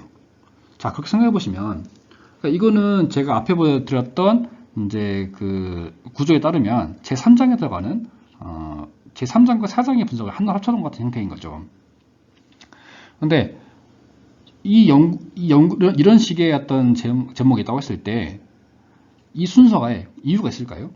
그러니까 작가 A가 작가 C보다 먼저 제시되어야 될 이유가 있을까요? 혹은 작가 B가 작가 A보다 뒤에 나와야 될 이유가 있을까요? 그런 걸 증명할 수 있다면 다행이지만 사실 그게 아니라 한다면 이 논문은 그냥 작가 A, B, C에 대한 3편의 글을 하나로 합쳐놓은 것에 불과하게 돼버려요. 그렇다고 한다면 이걸 굳이 이 작품을 이 A, B, C를 꼭 한 논문에서 다뤄야 되나?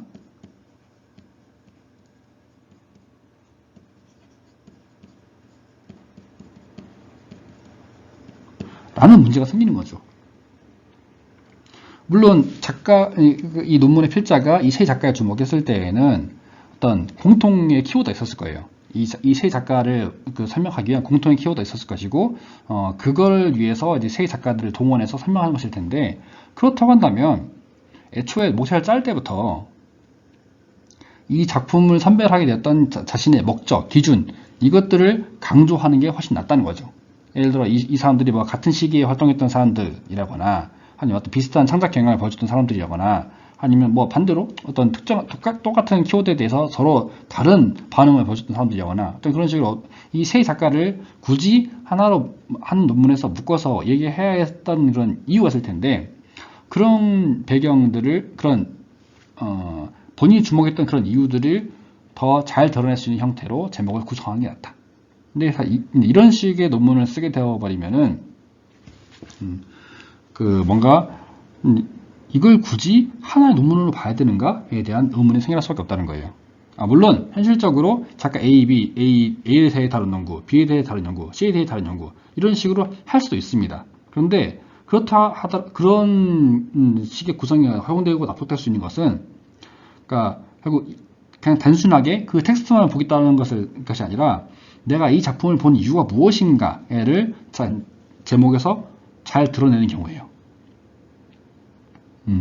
각각의 작가나 작품을 대표 삼아서 얘기하고자 하는 것이 무엇인가 같은 것들을 제목에서 충분히 잘 설명하고, 그 키워드들이 서로 제2장, 3장, 4장에서 서로 잘 연결되어 있을 경우에, 그럴 경우에 납득이 될 수 있는 형태인 거죠. 그런데 사실 작가 A, B, C로 나눠서 하는 경우에는 그게 사실 쉽지만은 않죠. 물론 박사학위 논문 같은 경우는 워낙에 분량이 방대하다 보니까 이제 그런 식으로 이제 서술하게 되는 경우도 있는데, 석사 논문에서는 그런 형태의 구성은 별로 권장하진 않아요. 훨씬 더 박사 논문보다 훨씬 더 작은 범위의 주제를 다루는 논문인 만큼 좀 더 본인의 주장을 좀 더 체계적으로 드러내는 그런 연습을 할 수 있는 그런 목차를 구성하시기를 권장드립니다. 자, 그렇다면 마지막으로 이 성현경 선생님이 썼던 학위 논문의 목차를 분석을 해보아서 한번 그 사례 보도록 할까요? 성현경 선생님의 논문이 1930년대 기획문에 대한 1930년대 해외 기획문에 대한 거였잖아요.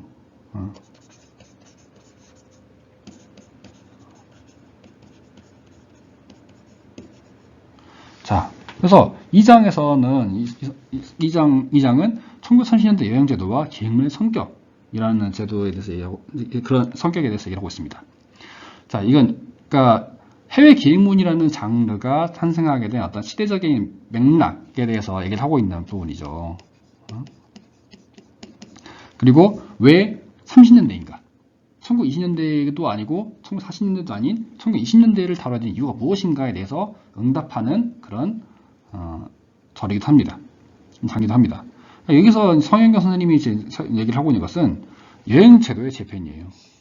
그러니까 여건이라는 것이 달라지고, 그러니까 뭐 논문을 여러분 읽어보시면 아시겠지만 1930년대 들어가서 여행제도가 개편되면서 해외로 여행을 가는 것 자체가 가능해지긴 했다. 가능은 해졌다. 근데 현실적으로 비용도 엄청나게 비싸고, 그래서 갈 수는 없다. 그래서 해외여행에 대한 관심도는 엄청나게 이전 시대에 비해서 엄청나게 높아졌는데, 그거를 실제로 할 수 있는 사람은 거의 없다 보니까 그걸 대신해줄 기획문, 예약관 양식에 대한 사회적 관심이 높아졌다. 라는 게 2장에서 핵심이에요. 그래서 그것에 가장 적극적으로 응했던 매체로서 삼천리라는 잡지가 그런 것들을 수행했다고 얘기하고 있는 거죠. 그러니까 이것은 결국에는 1930년대 기획문이 다른 시대 기획문과 어떻게 다른가? 에 대한 증명인 거죠. 그걸 통해서 이 연구의 의미 그리고 의의에 대해서 잘 설명하고 있는 걸 할 수 있는데, 그다음에 이제 삼천리에 대해서 얘기를 했죠. 그다음에 제 3장에서는 이제 이 텍스트 양상, 실제 삼천리라는 잡지에 실렸던 어떤 기획문들의 양상에 대해서 설명을 합니다. 관련해서 이제 이 저자가 선택했던 것은 이제 3천리에 실려있었던 해외 기행문들을 세 가지로 나눠서 설명한 거였죠. 그 분류해서. 그러니까 이런 경향도 있더라. 수필적 글쓰기, 편지적 글쓰기, 보도적 글쓰기, 뭐 이런 경향도 있더라라고 분류를 했죠. 그리고 이걸 읽게 되면은 3천리라고 하는 텍스트에서 왜 주목을 했는가?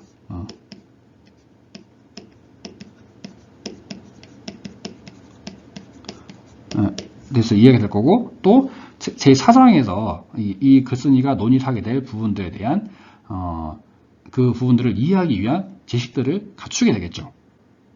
독자가.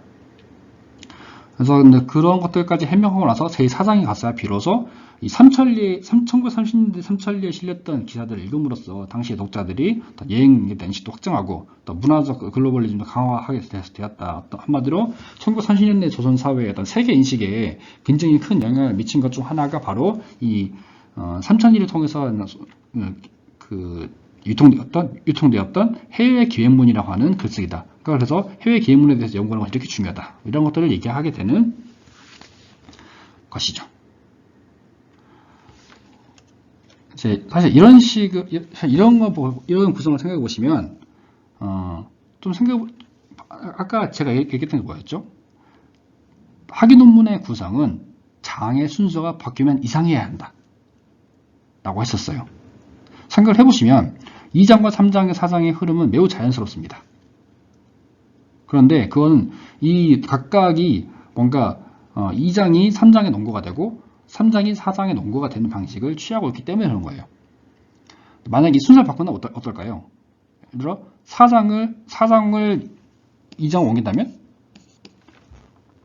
아마 되게 이상한 얘기가 될 거예요. 다짜고짜 기행문이라는 게 존재 의의가 이거였다부터 설명하고 독자는 이게 뭐지? 하는 상황 속에서 갑자기 여행 제도화에 대한 얘기를 이어나가게 되는 그런 방식이 되는 거죠. 그래서 2장과 3장의 순서를 바꿔도 안 되고 3장과 4장의 순서를 바꿔도 안 됩니다. 딱 이렇게 구성되어야만 의미가 있는 글쓰기인 거죠. 그런 의미에서 되게 좋은 구성이라고 제가 생각을 하는 거예요. 자, 사실 이런 이제 성현경 선생님의 방식대로만 그 논문 목차를 구성해야 하는 건 아니에요. 그런데 제가 보여드린 것은 하나 일종의 분석 사례입니다. 특히 이제 성현경 선생님의 논문 이후로 지금 14년이 지났으니까 그 사이에 연구 경향도 많이 바뀌고 여러분이 봐야 될 텍스트도 많이 달라졌거든요. 그렇기 때문에 여러분이 수행해야 될 연구에는 좀 더 거기에 맞는 새로운 방식의 목차를 취한 논문도 있을 수 있어요. 그렇다고 한다면 이제 그걸 기반으로 해서 이제 여러분들이 앞에 나왔던 선배들의 논문들을 봐서 여러분 방식의 어떤 논문 목차 구성 방식을 고민해 보는 게 필요할 수 있겠죠. 일단 제가 보여드린 사례는 이런 얘기입니다. 자, 이제 화면이 좀 달라졌는데요. 이제 마지막으로 한컴오피스 사용법에 대해서 안내를 하려고 합니다. 학과에서 특별히 좀 넣어달라고 주문했던 사항이기도 한데, 서두에서 말씀드렸지만 한컴오피스의 기능은 사실 꽤 많은 편이에요. 원래 정말 다목적으로 사용할 것을 염두에 두고 만들어진 프로그램이기 때문에 굉장히 많은 기능을 포함하고 있는데, 한국학 연구자들 중에서도 이 기능을 잘 활용하시는 분들이 생각보다 많지는 않은 것 같습니다. 약간 좀 볼 때마다 의외라고 생각하는데, 그 중에는 연구자들이 사용했을 경우에 약간 작업 시간을 조금이라도 줄여줄 수 있는, 좀 편하게 연구를 진행하게 할 수 있는 그런 기능들도 좀 있어요. 그러니까 글쓰기에 들어가는 이런저런 일거리들을 좀 줄여주는 기능들인데, 그런 것들에 대해서 제가 안내를 하도록 하겠습니다. 사실 대부분은 여러분들이 아마 MS 오피스 같은 걸 써봐서 사실 그렇게 새삼스럽게 설명할 필요 없는 내용들도 많은데, 그런 것들은 이제 굳이 설명하지 않도록 하고요. 일단 주석 넣기는 사실 단축키를 쓰시면 편합니다. 단축키 컨트롤 N 두 번을 넣어주시면 이제 컨트롤 N은 두 번 넣어주면 이렇게 각주가 들어가게 되는 거죠. 아마 워드에서는 단축키가 따로 없었던 것 같아요. 주석을 넣는 단축키가. 한컴에는 단축키를 넣는 그런 기능이 있기 때문에 그런 것들을 사용해 주시면 되게 편합니다. 그리고 두 번째로는 스타일 지정하기라는 기능이 있어요. 사실상 제가 이 코너를 굳이 만들게 된 거의 유일하다면 좀 이상하지만 어쨌든 가장 큰 이유인데, 그러니까 스타일이라는 게 뭐냐면, 그러니까 각 문단의 서식을 기본적으로 다 지정해 놓는 거예요. 그래서 여러분들이 딱히 손을 대지 않아도 이제 이미 미리 정해둔 서식을 쓰게 할 수 있는 거죠. 예를 들어서 여러분들이 뭔가 글을 쓸 때 그 들여쓰기를 한번 해야 됩니다. 그러니까 들여쓰기가 뭐죠?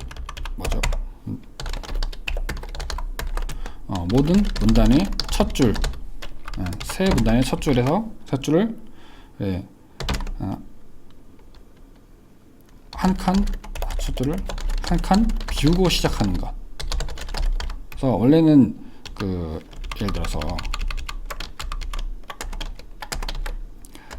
지금 이렇게 보면 이 부분, 들여쓰기라는 글자 왼쪽에 있는 부분이 이렇게 두 번 비어 있어야 되는 거죠.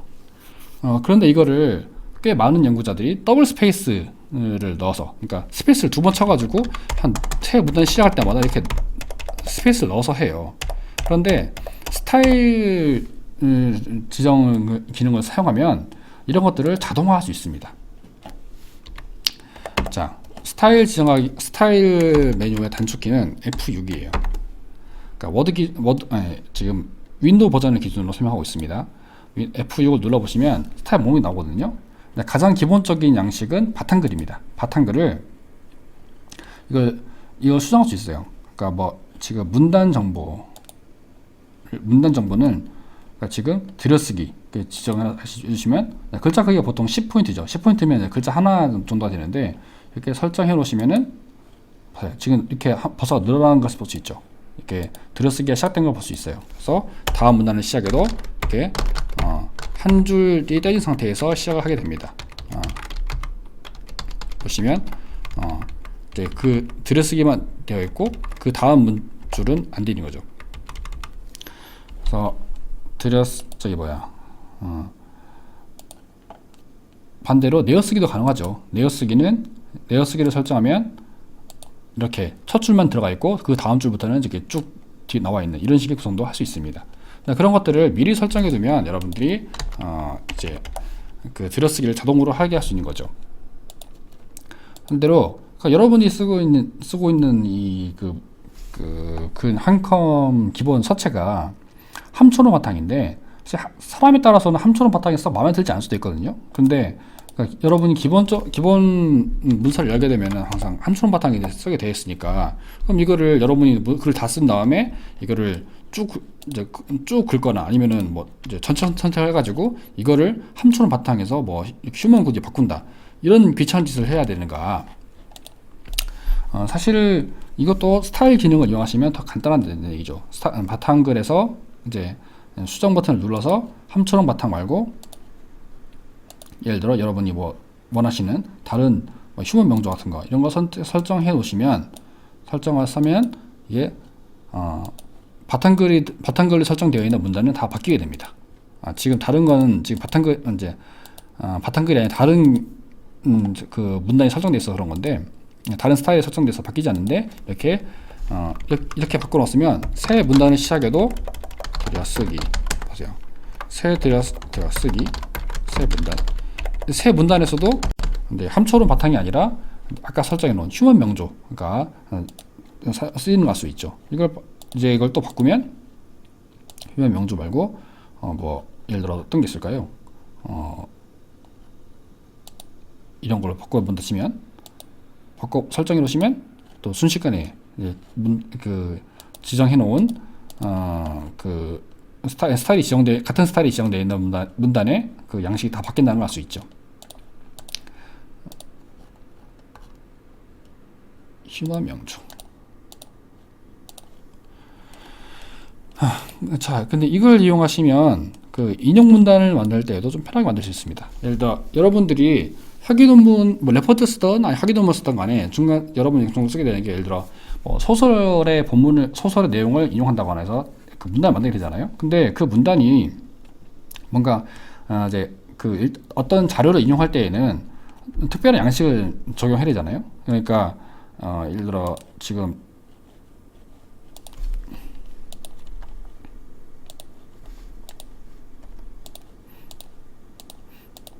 이런 문단이 있다고 했을 때 이게 만약 인용 문단이에요. 그러면 이거를 글자 크기를 하나 줄이고 또 양쪽을 이렇게 뭐 그 여백을 줄여가지고 뭔가 이제 인용 문단이라는 것들을 칠을 해줘야 된다는 얘기죠. 그래서 원래 본문과 양식적으로 구별되는 특징을 만들어줘야 되는데 이것을 여러분이 그러니까 이거를 인용문이 새로 등장할 때마다 이 글자 크기를 줄이고 또 옆에 있는 거를 갖다 그 여백을 만들어주고 이런 식의 작업을 해줄 필요가 없이 스타일로 지정을 해놓으면 여러분이 그 쉽게 할 수 있다는 거예요. 다시 F 요거 들어가셔서 F 요거 들어가셔서 이제 스타일 추가하기가 있습니다. 그러니까 뭐 이제 영문판에서도 똑같이 이제 더하기 기호이기 때문에 구별하기 편하실 텐데 스타일 이거를 이때는 인용이라고 해놓겠습니다. 문단 이제 여백을 설정해 줘야죠. 인용문이니까 여백 설정해주고 들여쓰기 들여쓰기에서는 9포인트 쓰니까 9포인트 줄여주고 그리고 글자 모양 10포인트에서 9포인트로 줄여주고 이렇게 만든 문단을 하나 추가했어요. 자, 그럼 옆에 보시면 단축키 컨트롤 1 단축키 컨트롤 2가 있죠. 이걸 누르면 바뀌는 겁니다. 제가 이걸 대조하기 위해서 인용문에서는 휴먼 명중하고 다른 거 쓰게 해볼게요. 휴먼 코드 쓰게 해보겠습니다. 자, 그러면 이 단축키를 눌러주면은 내가 원래 설정해놨던 문단의 스타일을 언제든 불러올 수 있는 거예요. 지금 이거는 바탕글의 양식이 적용되어 있습니다. 그런데 컨트롤 2를 눌러보면 이렇게 순식간에 바뀌죠. 그리고 다시 이거를 컨트롤 1을 눌러보면 원래도 돌아옵니다. 컨트롤 2, 컨트롤 1, 컨트롤 2, 컨트롤 1 이런 식으로 정해져 있는 그 서식에 따라서 여러분이 설정해놓은 서식에 따라서 문단의 서식을 자유자재로 바꿀 수가 있어요. 그러니까 이게 좋은 게 뭐냐면 여러분들이 사실 인용문을 쓸 때마다 사실 서식을 바꾸고 하는 게 굉장히 귀찮은 작업이기 때문에 특히 하기도문 쓸 때에는 굉장히 많은 텍스트를 다루게 되죠. 그러다 보니까 종종 까먹게 되는 경우가 생겨요. 까먹게 되는 경우가 생깁니다. 그래서 막 어떤 경우에는 인용문인데 뭐 이렇게 그 인용 표시도 안 돼 있고 막 그 다른 글처럼 뭐 10포인트가 돼 있고 그런 경우가 생기게 되거든요. 하지만 인용문을 통해서 이렇게 하게 되면 이런 것들을 더 효율적으로 할 수 있게 되는 거죠. 그리고 만약에 여러분이 예를 들어 지금 인용문이 이런 세 문단이 있다 칩시다. 근데 이 두 개는 인용문이고 가운데 것만 이제 그 본문이에요. 그러면 이걸 만약에 자기가 선택했던 서식을 바꾸고 싶다 한다면 이걸 일일이 바꾸거나 할 필요 없는 거예요. 이거를 이 문단을 블럭 씌워가지고 글자 바꾸어주고 이렇게 할 필요가 없고 F6에 들어가서 인용 이걸 들어가서 수정을 해주는 거죠. 글자 모양을 예를 들어서 궁서체로 바꿔준다. 그러면 설정해 보겠습니다. 그러면 설정을 해주면 인용 스타일이 설정되어 있던 이 두 개의 문단이 한꺼번에 바뀐 걸 알 수 있죠. 이런 식으로 여러분이 자유자재로 설정할 수 있게 돼요. 이게 왜 중요하냐면 이게 왜 중요하냐면 여러분이 지금 글을 쓸 때에는 글자 크기 10포인트를 해서 하고 있어요. 일반적으로. 그런데 하기도문 양식은 좀 다릅니다. 하기도문 양식은 글자 크기 11포인트에 여백 줄 간격도 200%로 늘려야 되고 그런 식의 서식 변경을 해줘야 돼요. 근데 이거를 여러분이 직접 일일이 하려고 하면 너무너무 귀찮습니다. 그런데 그 60쪽, 70쪽 되는 파일들을 다 일일이 하기가 너무 번거롭단 말이죠. 그런데 이거를 스타일 기능을 이용해서 해주면 자동적으로 순식간에 탁 된단 말이죠. 그런 것들을 생각해 봤을 때 여러분이 지금 당장은 좀 쓰기 어려울 수 있는데 장기적으로는 굉장히 편한 기능이다. 자, 근데 그리고 또 하나 이제는 챕터 번호를 편하게 입력하기를 할 텐데요. 보시면 제1장, 제2장 뭐 이런 그 번호들 있잖아요. 그리고 제1절 이런 것들을 여러분이 넣는 것도 하나의 좀 일거리 중 하나고 나중에 거기에 맞춰서 하기도문의 목차를 만들어 하는 것도 일입니다. 그러니까 1장이 몇 쪽부터 시작되고 이런 식의 쪽수 표기가 된 목차 페이지를 만들어 줘야 되는데 그걸 여러분이 일일이 하려고 하면 굉장히 번거로울 거예요. 왜냐하면 사실 그 목차라고 하는 게 그 목차의 구성이라고 하는 게 여러분이 글을 쓰는 써 나가는 거에 따라서 수시로 바뀔 거란 말이죠. 특히 아마 이제 하기 논문 본심사를 볼 때까지는, 심지어는 본 이후에도 계속해서 그 목차가 달라질 수밖에 없어요. 그 목차 자체는 안 달라지더라도 분량이 달라지면 거기에 기록되어 있는 페이지가 다 달라질 수밖에 없죠. 근데 그런 것들을 여러분이 그 바뀔 때마다 일일이 찾아가지고 하나하나 다 변경하려고 한다면 굉장히 어려운 일일 수밖에 없습니다. 그런데 그 각 챕터의 번호를 편하게 입력하는 방법이 있어요. 여러분 지금 보고 있습니다. 보시면 제가 이거 새 노를 늘릴 때마다 뭔가 목차 이제 숫자가 알아서 바뀌죠. 앞에 달리는 숫자가. 그리고 지금 제가 뭘 해보면 그 밑에 있는 하위 목차라고 할까요? 하위 항목도 이제 자유롭게 할 수가 있습니다. 이게 제가 그 황컴에서 제공하는 스타일 기능을 이용해서 그 개요를 설정했기 때문에 그런 거예요. F6을 불러서 스타일을 보시면 밑에 개요 1, 2, 3, 4, 5, 6 이렇게 쭉쭉 있습니다. 이게 그 목차의 단계를 설정할 수 있는 기능이에요. 그래서 역시 컨트롤 3, 컨트롤 4, 5, 6 이 그 단축키를 이용하시면 그걸 자연스럽게 불러올 수 있는 건데, 거기에 따라서 장절을 설정할 수 있는 거죠. 이렇게 장절을 설정할 수 있으면 되게 좋은 것 중 하나가, 여러분이 옆에 이 목차를 옆에 띄워놓고 작업을 할 수 있어요. 이제 작업창이라고 되어 있는데, 보기에서 작업창 개요 보기 설정하시면 지금 여기에 작성되어 있는 이것들이 옆에 나오는 걸 볼 수 있거든요. 이게 지금은 이게 한쪽짜리여서 티가 나지 않는데 이걸 따라서 이동할 수도 있어요. 클릭함으로써. 그럼 여러분이 나중에 확인 논문을 쓰다 보면 예심 원고에서는 뭐 15장 이상, 그리고 본심 원고는 6, 70장 이상, 굉장히 방대한 원고를 쓰게 될 텐데, 이제 작은 노트북 화면으로 그 글을 보고 있다 보면 내가 쓴 글인데도 그 내용 전체가 확인이 되지 않는 경우가 좀 생겨요. 내가 지금 어디 쓰고 있지? 내가 지금 뭐 어떤 얘기를 하고 있지? 이게 잘 안 보일 때가 있거든요. 그런데 옆에서 이렇게 이제 목차 페이지가 뜰 수 있게 해두면은 여러분이 순식간 이동도 가능하고 좀 편하게 볼 수 있는 거죠. 근데 이렇게 이제 이렇게 볼 수 있는 거에 더해서 이 기능을 이용해서 목차를 자동으로 만들 수 있다. 그래서 맨 위에 메뉴에 보시면 맨 끝에 도구로 들어가서 제목 차례 기능이 있어요. 아마 제목 차례 만들기 설정하시고 몇 단계까지 모을 것인가. 보통 확인 논문은 2단계까지입니다. 그러니까 개요 2까지를 하는데, 이렇게 해서 설정하시고, 보통 이제 확인 논문에서는 이것도 중요해요. 확인 논문 목차를 할 때에는 표나 그림의 차례가 넣어야 되거든요.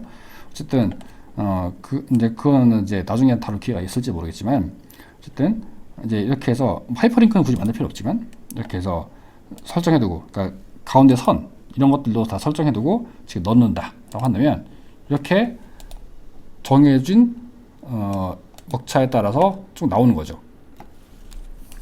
내가 입력해 놓았던 것들이 나오게 됩니다. 근데 그러면 사실 여러분들이 이 가운데 이 선 있잖아요. 이런 것들도 일일이 여러분 그리지 않아도 되고 알아서 입력이 되는 거죠. 안타까운 것은 이게 여러분이 이제 목차가 달라진다고 해서 내용이 바로 즉각적으로 자동 반영된 건 아니기 때문에 여러분이 다 새로 내용이 달라질 때마다 새로 반영해 줘야 되긴 해요. 그런데 이런 기능을 이용해서 바꿀 수 있다. 그리고 지금 서식은 좀 이제 이 제목 차례는 미리 정해져 있는 차례 양식에 따라서 정해져 있긴 한데, 이것도 여러분이 스타일 기능을 이용해서 수정해 주시면은 충분히 이제 다른 폰트들과 똑같이 할 수 있다.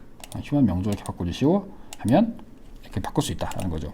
문단 모양도 예배가 없어지고 이렇게 해주시면은 다 할 수 있다라는 거죠. 그래서 이런 기능을 이용하시면 여러분이 목차 만드는 것도 굉장히 쉽게 할 수 있다라는 거.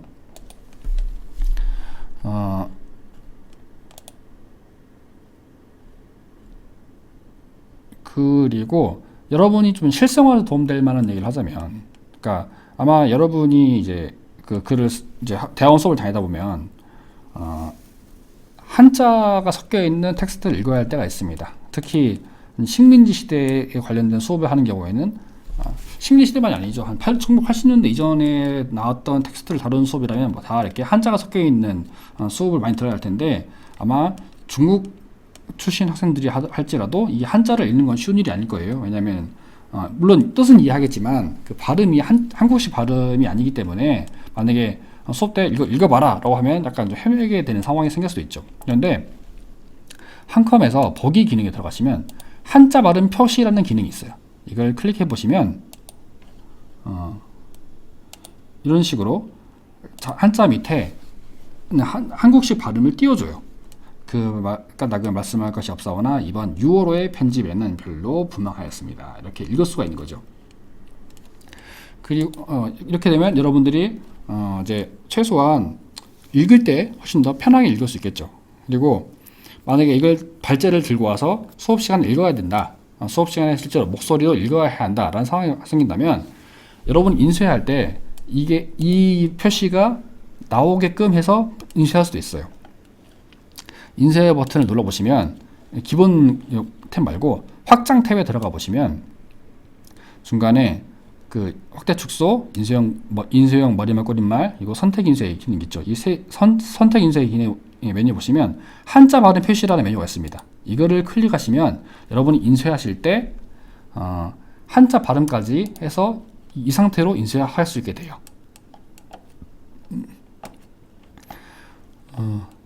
근데 자, 이런 경우 말고 사실 여러분들이 쓸기 있을지는 잘 모르겠는데,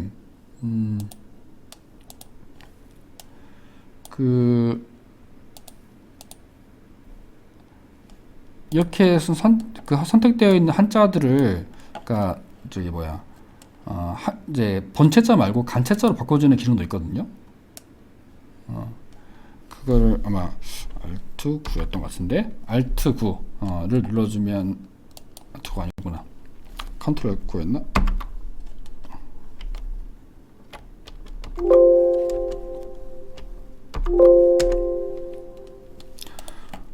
그 기능은 굳이 설명하지 않기로 하고요. 어쨌든 이런 기능들이 있어서 여러분들이 수업 들으실 때 활용하시면 되겠다라는 것 정도고, 그리고 겸납표 편하게 입력하기 라는 건 사실 여러분들이 학위 논문도 그렇고 레포트 쓰실 때에도, 그러니까 한국 문학 쪽에서는 이 두 개의 기호를 끊임없이 쓰게 되잖아요. 정말 끊임없이 쓰게 되는데, 근데 그거를 지금 한컴 오피스에서 입력할 때에는 Ctrl F10으로 그 기호표를 불러와서 이것들을 입력하는 방식이 됩니다. 이렇게 넣기를 해야 되는데, 근데 이게 사실은 계속해서 이제 그런 그 기호표를 불러오는 방식이 귀찮잖아요. 그래서 여러분들이 막 이거를 이렇게 막 복사를 이렇게 해놨다가 필요할 때 갖다 쓰는 방식으로 쓰기도 하는데, 그게 아니라 한컴 오피스 안에 있는 기능을 사용하시면 이걸 좀 더 편하게 입력하실 수 있습니다. 그 Alt 단축키가 Alt F인데요. 단축키 Alt 입력하시면 이제 이런 입력키가 뜨는데, 기타 탭에 가셔서 겸납표 입력 옵션이 있어요. 겸납표 입력 옵션을 활성화시켜 주시면, 이렇게 되면 여러분이 키보드에서 바로 이 겸납표를 입력할 수 있게 됩니다. 지금 설정이 된 상태거든요. 그리고 자판이 한국어로 되어 있어요. 그러면 화상 키보드를 켜서 한번 보여드리도록 하겠습니다. 자, 지금 이제 왜 옆에 여러분 괄호 버튼 있죠? 이거 이거를 눌러주시면, 내가 이걸 눌렀지만 실제 한컴에서는 이게 뜨게 돼요. 그렇죠? 그리고 Shift를 누르고서 이거를 누르면, 똑같은 버튼을 누르면 굵은 꺽쇠를 입력할 수 있게 됩니다. 그러면 이 상태에서, 그러면 제가 원래 쓰던 원래 키보드에 있는 이 기호, 이걸 쓰고 싶으면 어떻게 해야 되죠? 그럴 때에는 한영 전환해서 영어 모드로 할 때 이걸 눌러주면 원래 쓰던 기호를 입력할 수 있게 돼요. 자, 이렇게 하실 수 있습니다. 그리고 마지막으로 참고문헌 쉽게 정리하기 위해서 얘기를 해볼게요. 참고문헌을 정리하는 방식이랄까. 그러니까 여러분이 레포트나 논문을 쓰시면 마지막에 참고 문헌을 정리해서 이제 제시해야 되죠. 근데 그게 한글 가나다 순이에요. 저자 한글 가나다 순인데, 근데 이게 사실 한국 학생들도 그렇지만은 외국 학생들은 가나다 순서를 맞추는 게 은근히 귀찮은 일일 수 있죠. 근데 그걸 어떻게 하면 되느냐? 그 한컴 내에서 자동적으로 그걸 정리해주는 기능이 있어요. 예를 들어 가나다가 있고 ABC 그리고 라마바 그리고 자 이런 구성이 있다 칩시다. 이거를 가나다 순서대로 한다고 한다면 이렇게 하면 안 되겠죠. 근데 이거를 한꺼번에 블록을 씌워서 편집 도구 탭에 가보시면 이 정렬 버튼이 있어요. 이 문단을 정렬해주는 기능이 있거든요. 그럼 이거를 선택하셔가지고 가나다 순으로 해서 정리를 한다. 수정해 주시면 알아서 순서가 바뀌어 있습니다. 이렇게 가나다, 라마마, 사하자 이런 식으로. 이거를 여러분이 참고문헌 목록 정리했을 때 일단 여러분 사용했던 참고문헌을 쭉 정리한 다음에 그거를 긁어다가 블록 씌웠다가 이 정렬 버튼을 눌러주시면 그냥 순식간에 이렇게 딱 가나다 순으로 정리를 해주는 거예요. 이런 것들을 여러분들이 참고하시면 더 좀 편하게 여러분이 작업을 하실 수가 있다 라는 것들을 말씀드립니다. 일단 여러분들이 사용하는데 좀 유용할 만한 여러분 논문을 쓰는 데 있어서 유용할 만한 한컴퓨터 TV를 한다면 이 정도가 될 것 같아요. 자, 긴 시간 동안 수업 듣느라 고생하셨고요. 또 여러분들이 학예 논문을 작성하는 데 도움이 되셨기를 바랍니다.